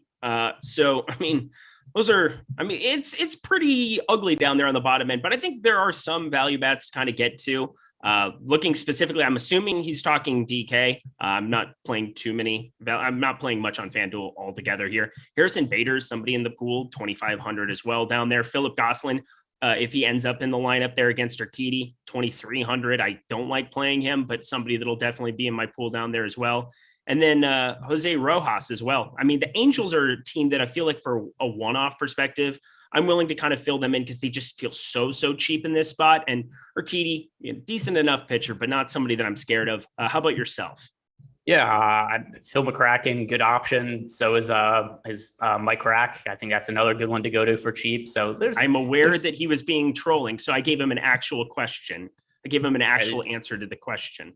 I don't think he wanted an actual answer to the question. So okay. I bend over. I think that's another one to go to. Just all the names you'd see on the by the way, there was some like school of education board meeting that I saw that went viral on Twitter like a month ago, where just some kids called in and said they wanted to speak at the board meeting, and they only put in fake names, and just the guy who's the head of the education board. Oh yeah, he just read them all off and did not realize once. That's fantastic. I mean, I realized I read it because, again, you give us money. I'm going to read it. You put it on the teleprompter. I'm going to read it. Just call me Ron Burgundy. I don't care. It's fine. But then I'm going to actually answer your question and give you a real answer. So you're welcome for such things. Let's keep it moving here. We got the bottom end to talk about here from a pitching perspective. I like your take actually on Jordan Montgomery. I upped my exposure there as well. Not much. I'm still going to be under the field, but a little bit more of him than I was getting. I was just right around 20%. We'll get closer to the field. All right. 6K range. Griffin Jax, Alec Mills. They're the two guys who are pulling the most ownership in this range. It's two teams facing each other that are bad teams, bad lineups. How do we handle this? Because I really don't want to, but I feel like we kind of have to do it. I don't think we have to. There's no law that's like, hey, you know what the number one law of DFS is? You have to play shitty pitchers because we said so. Yeah, I don't have interest in playing. I don't have interest in playing Alec Mills. I don't have interest in playing Griffin Jax. I get that these are spots where it's in Chicago. It's National League Park. The Cubs offense is no good. The Twins offense, I mean, at least there's power in that offense, but it's not spots I really want to go to because these guys are picking up ownership and they're not good. 11% projected ownership to Alec Mills, 10% for Griffin Jax. Certainly on FanDuel, there's no reason to consider them. You know, on DraftKings, if you absolutely need to roster one of them to fill out a Dodgers stack or something like that, like, okay, if you have like 2 or 3 lineups with them, but no, these are not guys that I actually really want to go out and recommend because they're not good and they're picking up ownership, which are two, problematic things. Yeah, red flags like immediately there for sure. But I have a little bit. I find it hard for me with some of the stacks I want to get to, the Dodgers. I find it very difficult not to have exposure down underneath 7K. One guy I'm actually getting to a little bit more is actually up at 7,800, and I didn't really touch on him. Luke Weaver, 6.3% top 2 pitcher percentage. I'm not saying that this works out a bunch of the time going up against Atlanta, but it's a chalky offense, or chalkier. I guess nobody's really chalky comparatively to the Dodgers, but I guess they're going underrepresented here at the moment as well. We've got Philadelphia pulling a bunch of ownership, but I don't want to pick on them. I feel like Atlanta is one team that I can still put a pitcher like Weaver up against them and kind of take those shots. Do you have any exposure to him, or are you getting any exposure to anybody underneath 7,500? Not in a way that actually matters. Okay. So Luke Weaver also, it's kind of an inflated price point in a really difficult matchup against the Atlanta Braves.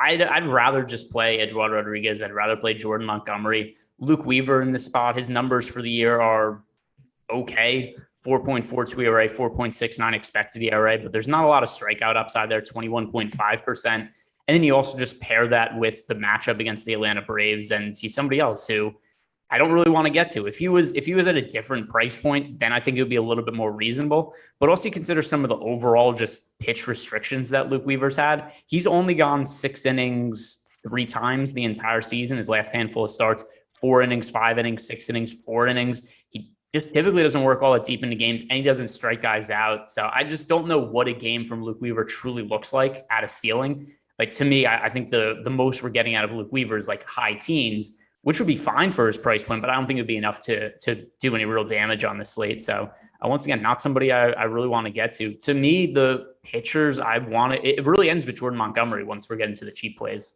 All right. We have somebody asking for some FanDuel there as well. What are you kind of seeing from the FanDuel board? I'm not playing a bunch over there today. I have a couple lineups for the sake of being able to talk about them as well. I mean, it's looking at this like Brandon Woodruff, 10-2 is very easy to fit into lineups, coming in with a bunch of ownership over there. For me, I'm taking a lot of that and playing more DK. A couple of guys that I am taking shots on, Erod. We've talked about him. He's actually the second highest owned pitcher over on that slate here at the moment. Jordan Montgomery as well. But I'm actually taking some shots on Alek Manoah over there. I'd rather 9,600 there where he's garnering much lower ownership. I'd rather take my chances there as opposed to DK where he's rather chalky. Anything stand out to you on the FanDuel board? Still the same thing with Julio Urias where we have, and also the price point on Urias is pretty favorable over on FanDuel, only $9K to pay for him, 0.5% projected ownership. And the other thing also is, as long as he's able to make it through 5 innings, seems fairly likely to pick up a win bonus today. So Julio Urias, once again, 0.5% projected ownership on FanDuel. He's my favorite tournament pitcher on both sites.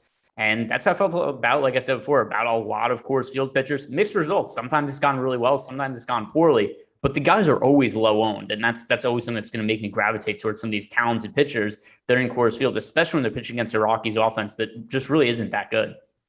All right. Anything else whatsoever from pitching before we move on? Let's see. Is there anything else? Oh, by the way, we just got a note here. Apparently, Cody Bellinger is in the Dodgers lineup, but according to Dave Roberts, he might be a late scratch. Oh, I've never seen that note in my life. Normally, it's just like if they have any kind of an issue, you just remove them from the lineup, right? That's weird. Okay, what a weird thing to have pop up here. But there it is. Sure enough, there's a couple sources where I'm seeing that from. So be aware of that. That game doesn't start for another 2 hours. I doubt that it's going to limit a bunch of exposure. Plus, he's the 8-hole hitter. We'll see if that really has a meaningful influence, but just kind of know that price point. Bellinger on the day. I mean, what is he? 4K. So 4K, you've got more than enough players around him that if you need to just have a last second insertion there, should be pretty easy to find somebody in those late games to kind of pivot all of that exposure to. So I'm not worried about it. Are you? It depends what you mean by worried.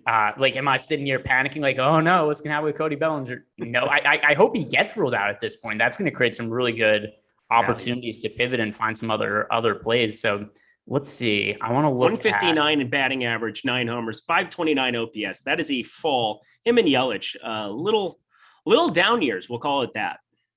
So we assume who starts if he's out? Probably Chris Taylor. Chris Taylor's in the lineup right now. Yeah, Chris Taylor. Chris Taylor's only 3,900 on DK.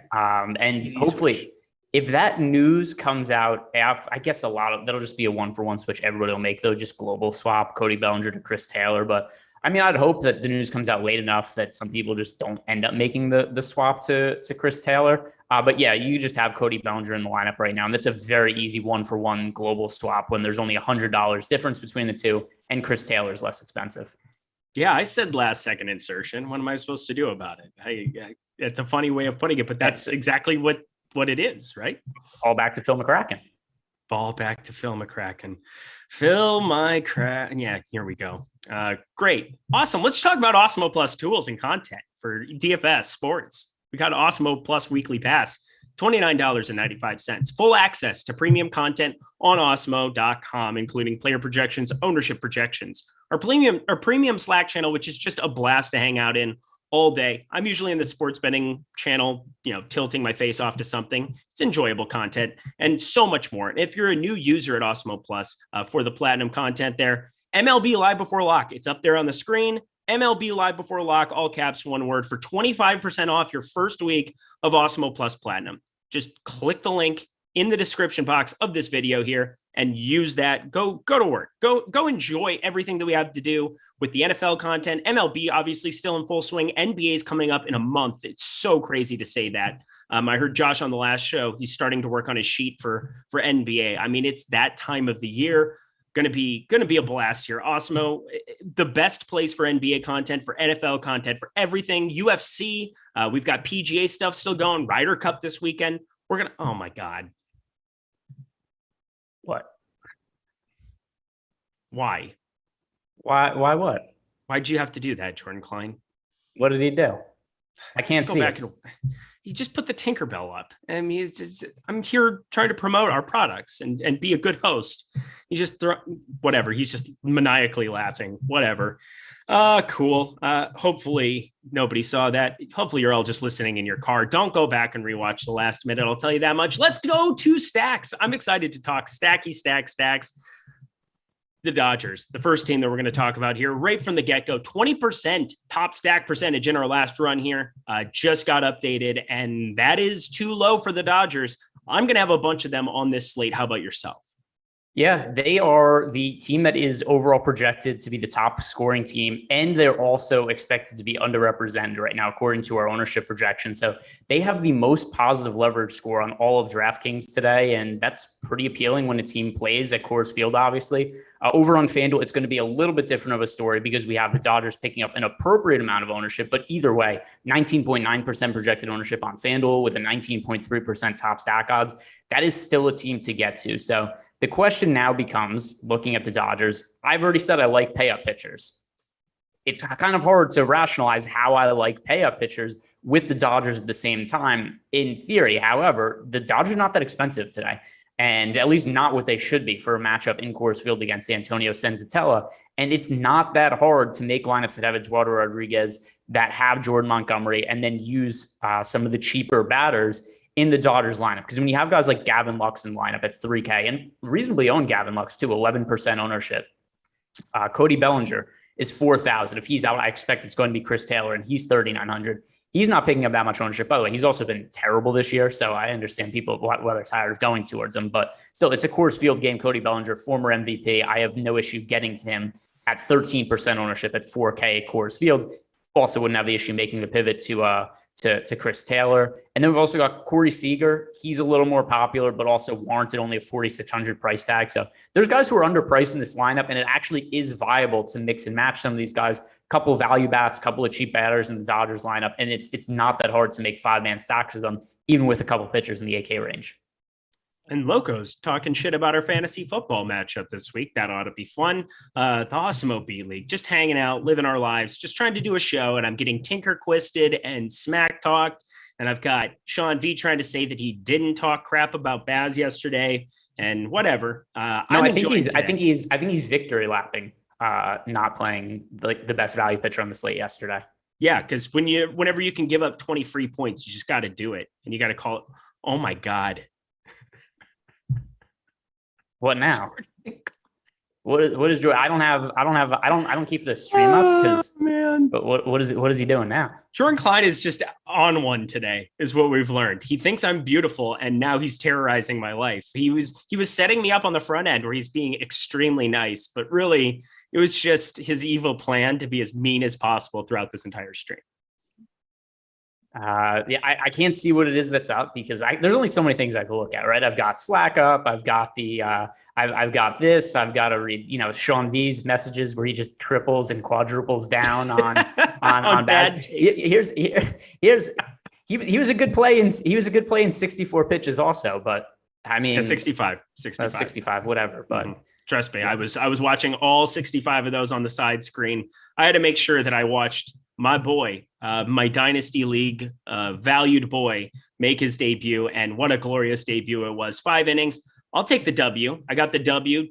Beat Ranger Suarez. How about that too? Good times were had by for that. Sure.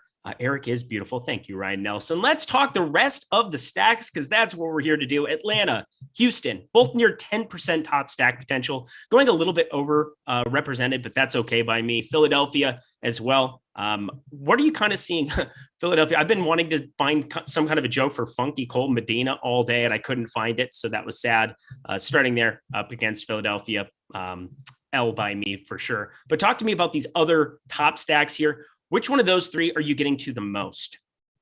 Yeah, so none of them relative to the field. That's the short answer. Here's the one I like the least, and it's one that's scary, and that's the Philadelphia Phillies. Here's why they are picking up a lot of ownership. It's because, number one, it's a matchup against the Baltimore Orioles pitching staff, which is favorable basically every single time out. John Means, the only somewhat decent pitcher they have in the rotation. But beyond that, the Phillies are cheap today. Bryce Harper is $6,000. The next most expensive hitter in the lineup is Gene Segura at $4,200, JT Realmuto at $4,100. So the pricing is just wrong here. But this is also a very popular team, and they have comparable ownership to the Dodgers. But the difference is that the Dodgers are in a way better spot overall being in Coors Field. So we have the Phillies today, 14% projected ownership compared to 16% projected ownership for the Dodgers. But the difference between the two teams that we have a 7.6% chance of the Phillies being the top scoring team on the slate compared to 20% for the Dodgers. So this is a spot where a lot of that ownership that's going to the Phillies, I'm allocating it elsewhere, and a lot of that going to the Dodgers. Clearly a good spot for the Phillies. The price tags are good. Using some of these guys as one-offs is certainly sensible. But I'm not going to want to get too many five-man stacks of Phillies just because they look so overowned relative to our projections. All right, that's fair. And so what are the teams that you are getting to the absolute most on this slate? Let's see. I mean, the Dodgers, but we've already hashed that out. The other one being the Toronto Blue Jays. Okay. So Toronto, another team, Toronto, who, so yesterday with Baz starting, I was on both sides of that, where I was like, okay, I don't remember the exact number. I think it was like, I had like 20% Baz in my pitcher pool. And then the Blue Jays, I had stacks of them at like 10% or something like that as a team that was picking up almost no ownership. And today, this is once again a spot where just the field isn't rostering Toronto, and it's a game against Rasmussen and the Blue Jay, the Tampa Bay Rays bullpen, which is less than ideal. But still, there's a lot of upside in this team whenever they're not picking up ownership. And right now we have them at, let's see, they are only 0.9% projected ownership on FanDuel today in the most recent run of ownership. On DraftKings, we have Toronto projected for 0.8% ownership.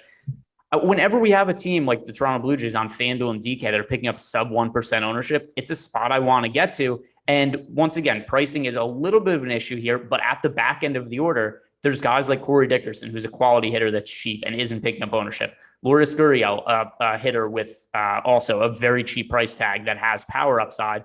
And these are guys who are both owned less than 1% of lineups. So this is a way you could play some of these guys. I played a bunch of Lourdes Gurriel and Corey Dickerson in Blue Jays lineups this year. And I think that's the way to make the salary work to be able to let us really roster this team and still pay for decent pitching. All right. People are asking for FanDuel again here. I'll give you FanDuel. Dodgers coming in a lot flatter over there, 19.3% top stack potential, ownership share 19.9%.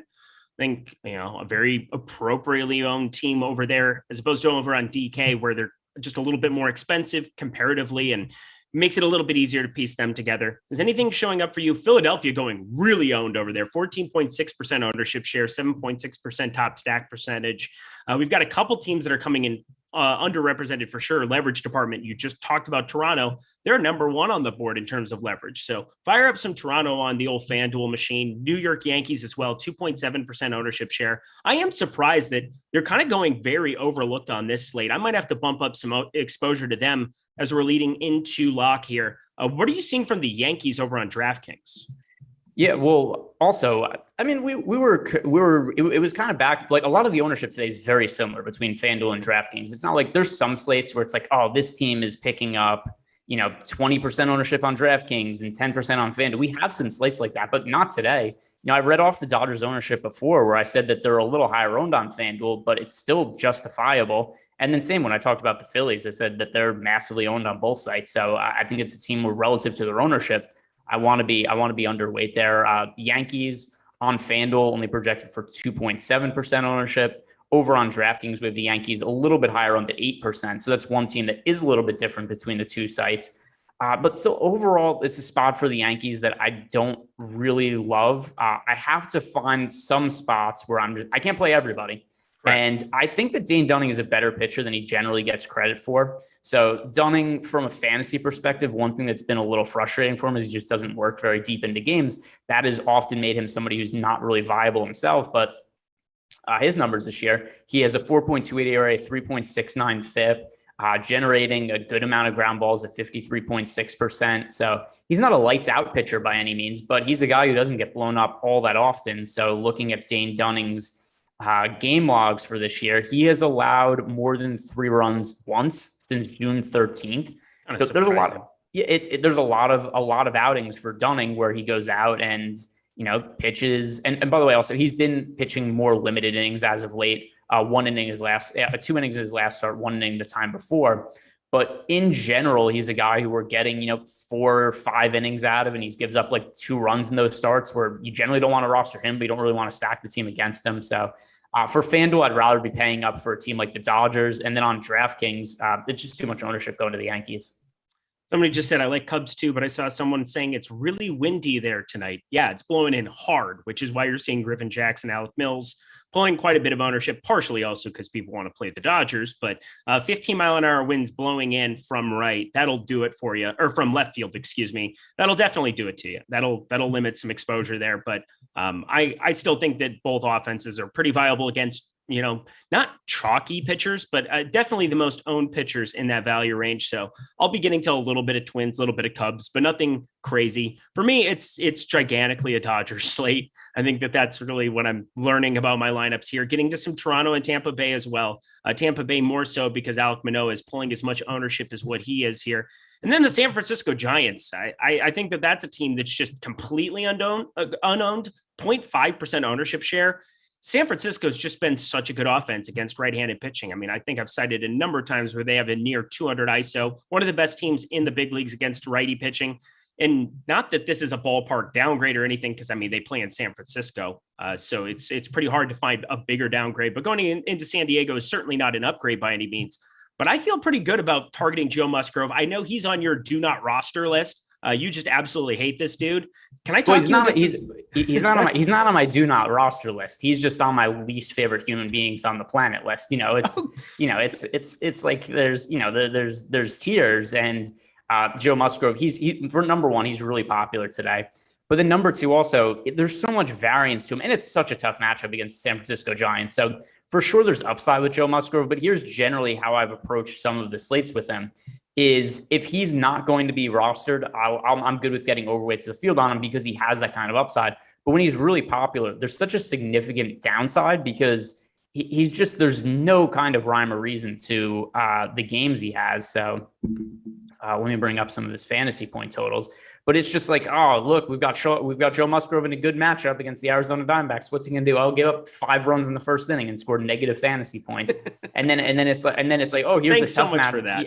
Yeah, and then it's, oh, here's a tough matchup for Joe Musgrove against I don't know. He'll play against the Phillies or something like that, and it's like, oh, now he scores 30 fantasy points that time out. So he's so all over the place that now I'm starting to feel like with Joe Musgrove, where if he's going to be this popular, he's picking up nearly 30% ownership, I'm more inclined to just be underweight. And then if he's going to be more contrarian on a slate, then I'm good with going over. But, right now we have him projected for 26.2% ownership.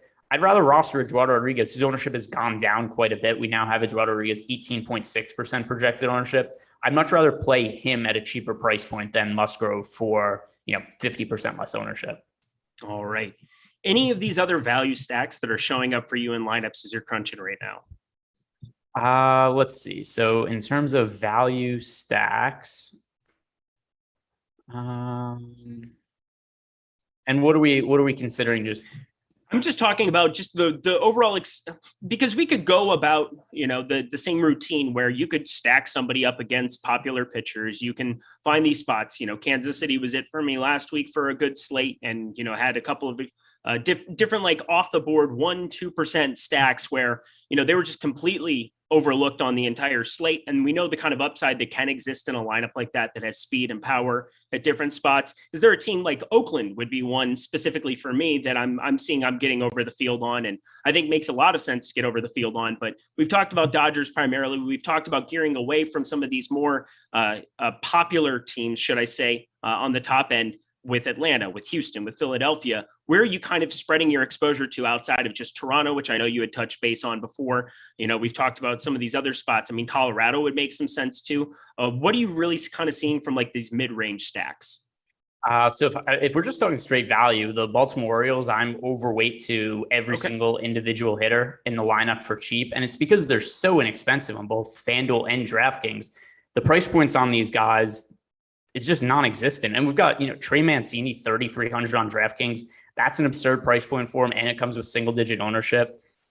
So I think that it's just because the prices are so cheap here. We have, looking at our top stacks tool, so over on FanDuel, the Orioles have a 7.8% chance to be the top value stack on the slate, which is one of the highest marks of any team. I don't find them to be that necessary on FanDuel because it's just easier to fit guys into the salary structure there. But over on DraftKings, we have the Baltimore Orioles 16.2% chance of being the top value stock on the slate. The next closest team is 11% with the Angels. So that's just a mark there on the Baltimore Orioles where they're really getting boosted just because everybody is so absurdly cheap that I really like going there for value purposes and one-offs. All right. Anything else that you want to touch on from stacks before we move ourselves to positions? Let's see. In terms of other teams that are popping up meaningfully for me, we have... I talked about them before. We can talk about the Tampa Bay Rays a little bit again. Okay. It's a spot that, just to reiterate something I said at the top of the show, on paper, it's clearly not the best spot in the world, but you're getting less than 1% ownership on both FanDuel and DraftKings on a team that's very talented and has gotten to a lot of good starting pitchers as of late. So Alek Manoah individually is a very good starting pitcher, but there's not a single player in the Rays lineup today that's projected for more than 1%. And you've got a lot of good hitters in here that I think warrant being more than 1% owned. Not that I think this is the most likely top stack team on the slate, but 3% chance to be a top scoring team with sub 1% ownership. It's a team that I'm getting to in like 5 to 6% of my lineups that I think does make sense to really differentiate. And they're cheap. So you could play this pretty good Rays team with basically any kind of pitchers that you want, because you've got Brandon Lau is expensive, but beyond him, almost the entire lineup is priced below 4K. So Tampa Bay, I think, is a good contrarian spot, and you get leverage off of Manoah. All right. Well, that was beautiful because I got all my lineups in, and we all know that the sweat for Eric, if you had under 6:45 p.m. Eastern time for Eric Lindquist getting his lineups in on a show, cash those, because those are valuable tickets that nobody thought that they were going to win today. But what a good time to talk about prize picks here. We're kind of like winding down the show here. We've got just over 15 minutes left. Let's talk prize picks. It is one of the best sites that you can possibly go to spread out your DFS exposure. They have daily prop-based contests every single day over there. All you do is you pick 2, 3, 4, or 5 player props, and you put them on the board, and you can win up to 10x your entry fees in all of these different sports. So MLB, NFL when that's going, WNBA's in swing, and NBA when that comes back. We've got what else? Esports. They have tons of esports content. Lots of people on Twitter with screenshots of like big screenshots playing some prize pick stuff for esports. Check those out. Download the app in the App Store or on Google Play today and make your first deposit with the promo code Awesemo for up to a $100 first match deposit bonus. That is free money put into your account instantly. I'm looking at a couple props. So we've got our MLB player prop tool, which is still free. You need to be checking that every single day. I saw that they have 5.5 for Julio Urias for the strikeout line. He is our top value at 4.5 for the over on prize picks. What do you think about Julio Urias at 5.5 as opposed to the 4.5 I'm seeing him at other books?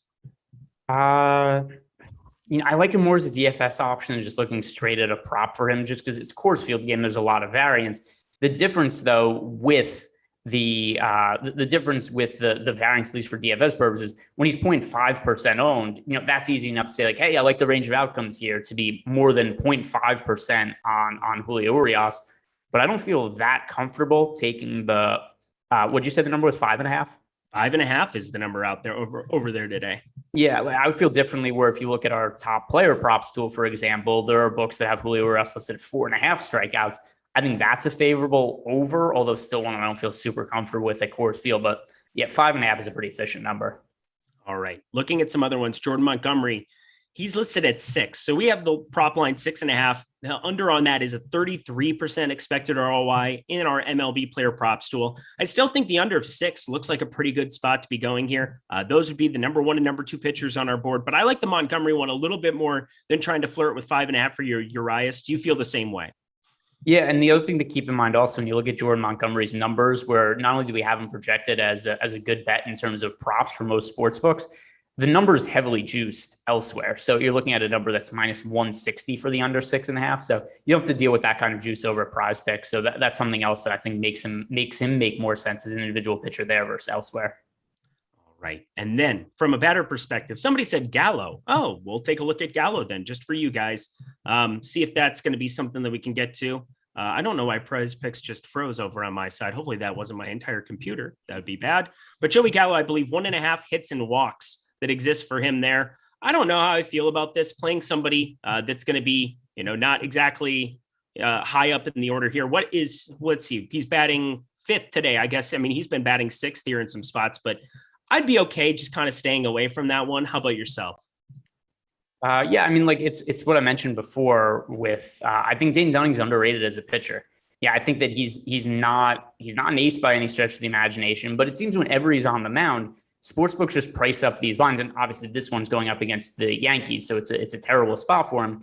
But still, a lot of times we see Dane Dunning go out and he's facing just decent offense, and they have implied run totals like 4.7, 4.8 against him, and I never think it's warranted. So there's 2 pitchers, him and the other one being Zach Allen, who just every time they pitch, Vegas just prices these guys as if they're crappy pitchers, which I just don't think is the case. So yeah, I agree with you. Joey Gallo, stay away.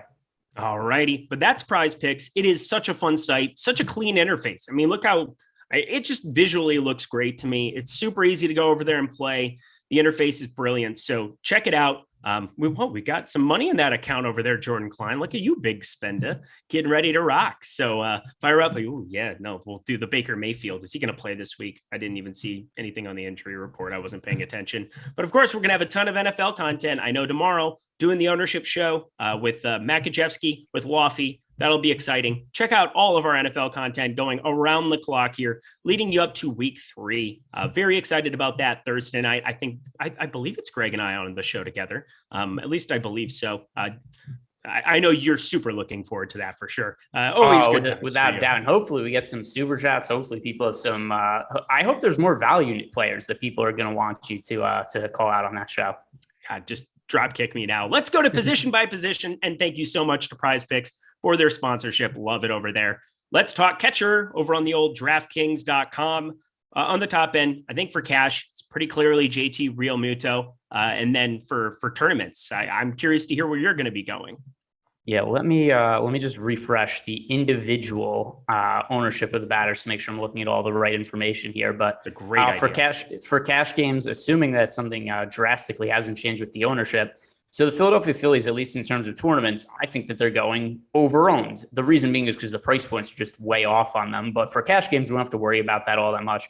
And JT Realmuto is clearly going to be the chalk at the catcher position, and for good reason if you're just looking at it from a from a points per dollar and value perspective. Because considering the matchup, he should be way more expensive. JT Realmuto, one of the best hitting catchers in baseball, and on FanDuel, we don't have to roster catchers, but on DK where we have to, it just doesn't make all that much sense that JT Realmuto would only be priced at 4,100. So to me, he is the best overall cash game catcher. For tournaments, I'm kind of glad to go with Elias Diaz just because he's cheap. He's playing at Coors Field and he's no ownership, which are all things I kind of look for in a catcher. So 2% ownership for Elias Diaz. That's somebody who, even though I think that Julio Urias is going drastically under-owned at 0.5%, it doesn't mean some of these Rockies hitters don't make sense at home because it's Coors Field game. So 2% owned Elias Diaz. That's a spot that I like for GPPs. Dalton Varsho, my guy, 215 ISO here on the season, leadoff hitter tonight at 5,300. You want to get different in a tournament.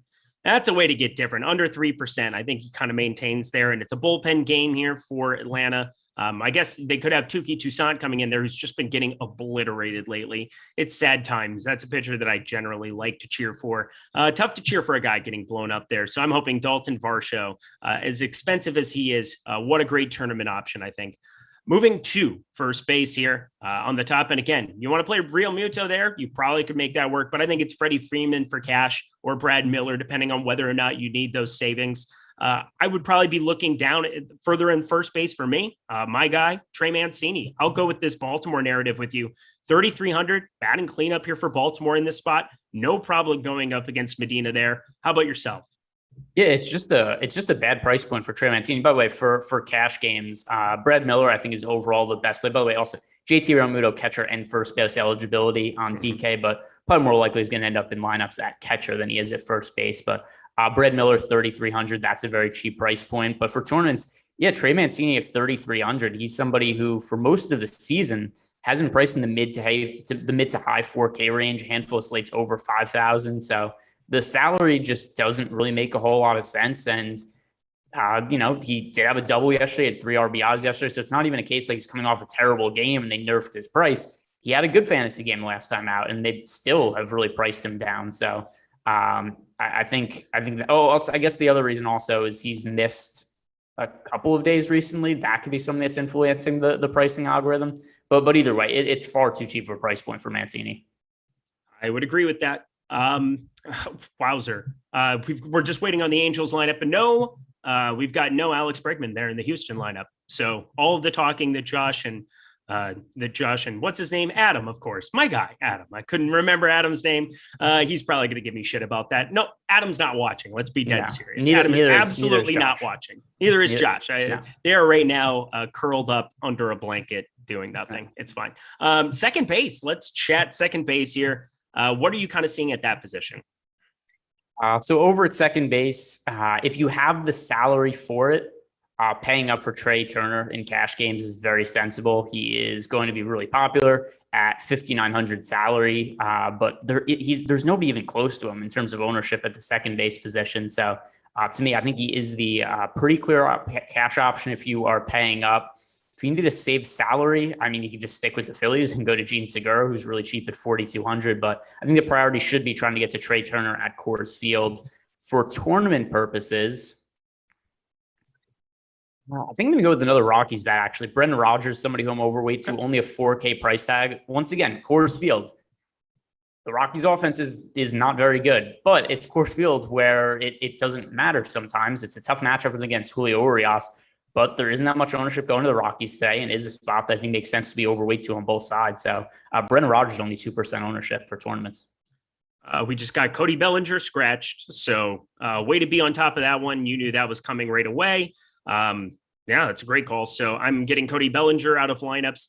Man, Eric gets his lineups in early and it doesn't matter. That's perfect. We'll end up seeing who ends up being the replacement, because somebody was saying something earlier about something with Chris Taylor in his neck. I didn't see anything with that. But I'll just kind of wait. We'll have that news here, I would assume, in the next couple minutes. So I'm not going to panic too much, contrary to what everybody thinks I might be doing here. Okay, Chris Taylor in. I didn't see who was replacing him. I don't think there is a replacement yet. We got Loco there in the chat. And it is, oh, Jesus. It's Rally is the guy who ends up getting in the lineup there. Okay. Is it the lineup, or is it just he got called up? Let's see. It's Luke Rally. He's the guy who's in the lineup. But what? I'm looking at the lineup. Oh, you're looking at the lineup. So I was going to say, Luke Rally's batting 8th. All right. I was just looking at what News Guy had posted in the chat and just said that he got called up. So let's see. I don't even know what Luke Rally's not somebody I considered at all today, because when we started the show, by the way, not even when we started the show, 5 minutes ago, he was in the minor leagues. Yeah. So let's see. What is the price point? I'll give you a pass on that. It's even in the player pool. He's got to be. Yeah, he is 2,500 on DraftKings.com.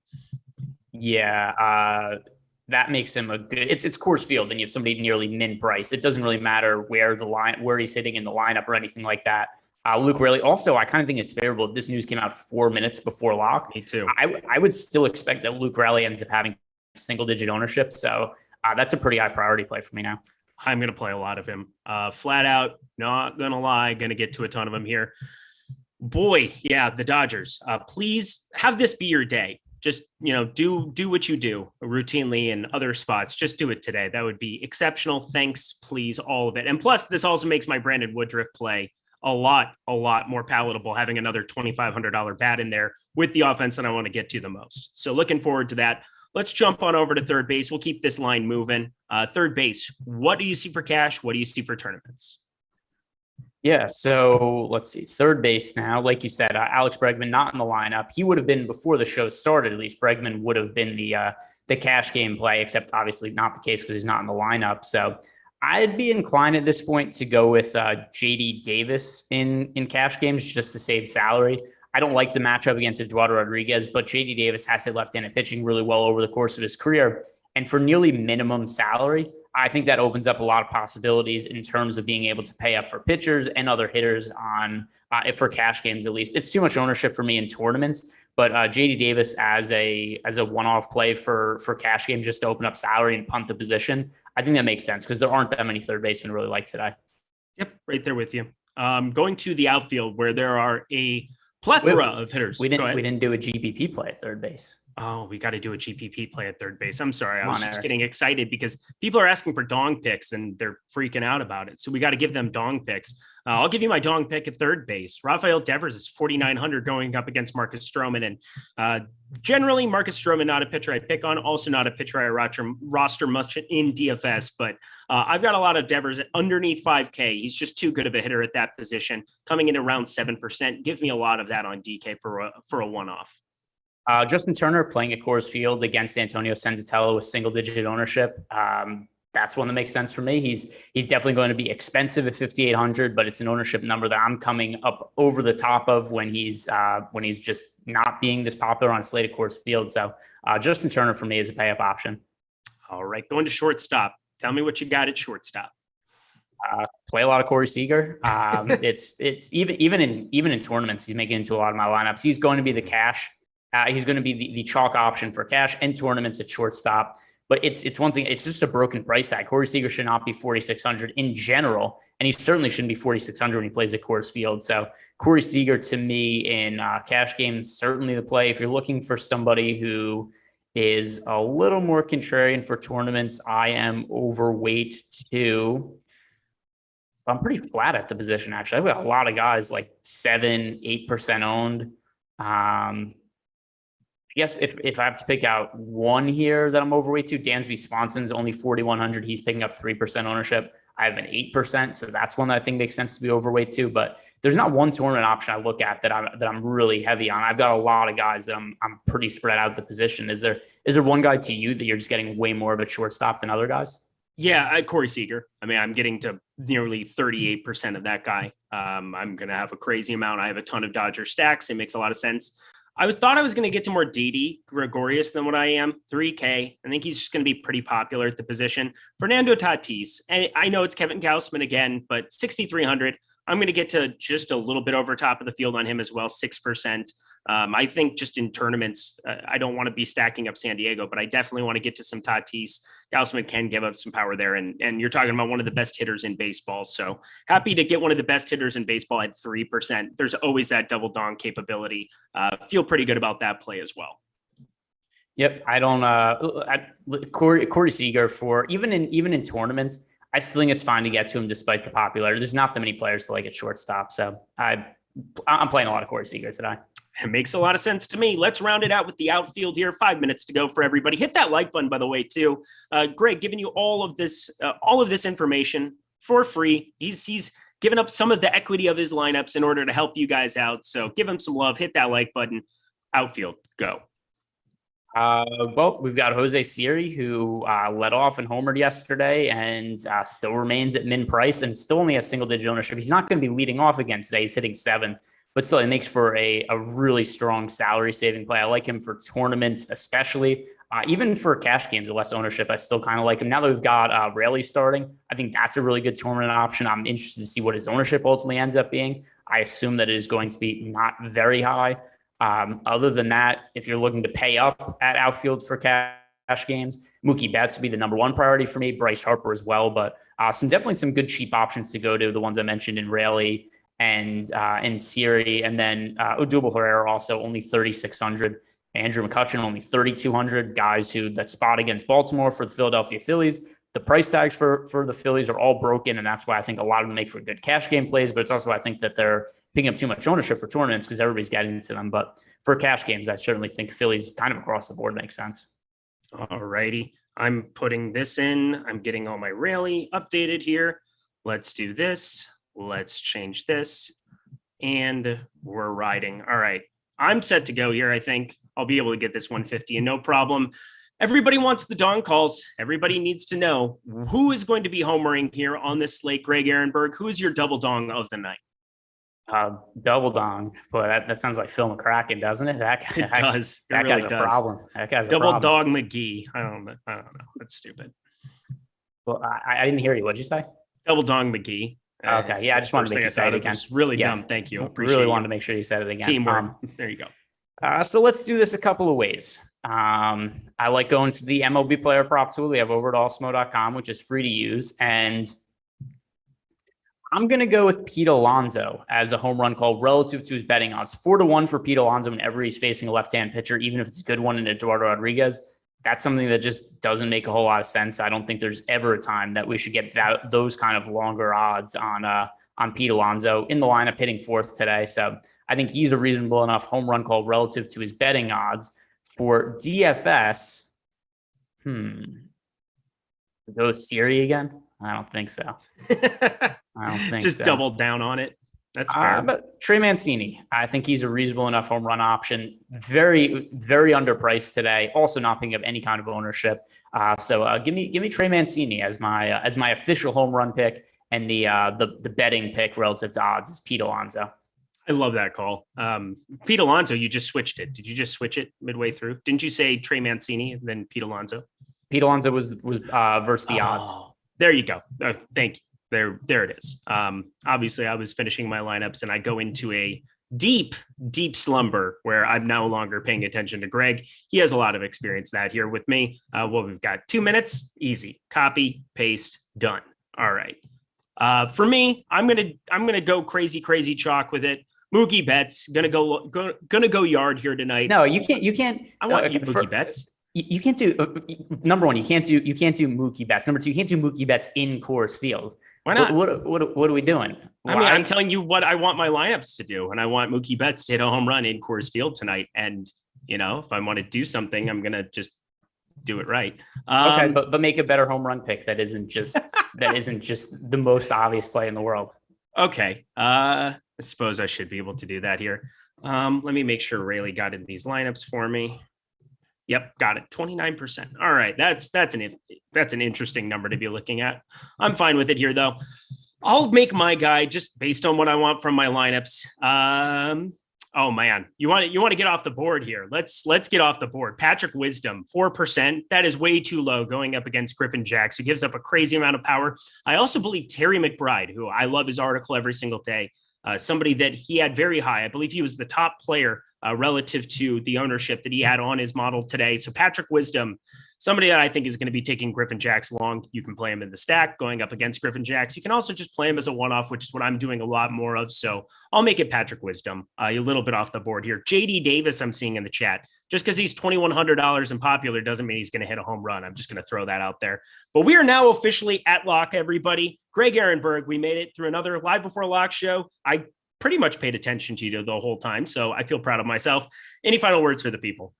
No, just good luck today. Like this video, subscribe to the YouTube channel. We've got all kinds of football content coming up later in the week, as per usual. And follow at Eric Lindquist on Twitter, because he does horrendous things for his health and his relationship, just for your entertainment, eating chalk, shaving his eyebrows. So follow him as well. This is true. He's Greg Ehrenberg. I'm Eric Lindquist. We'll catch you all later. No other content tonight. NFL coming up all week. Goodbye.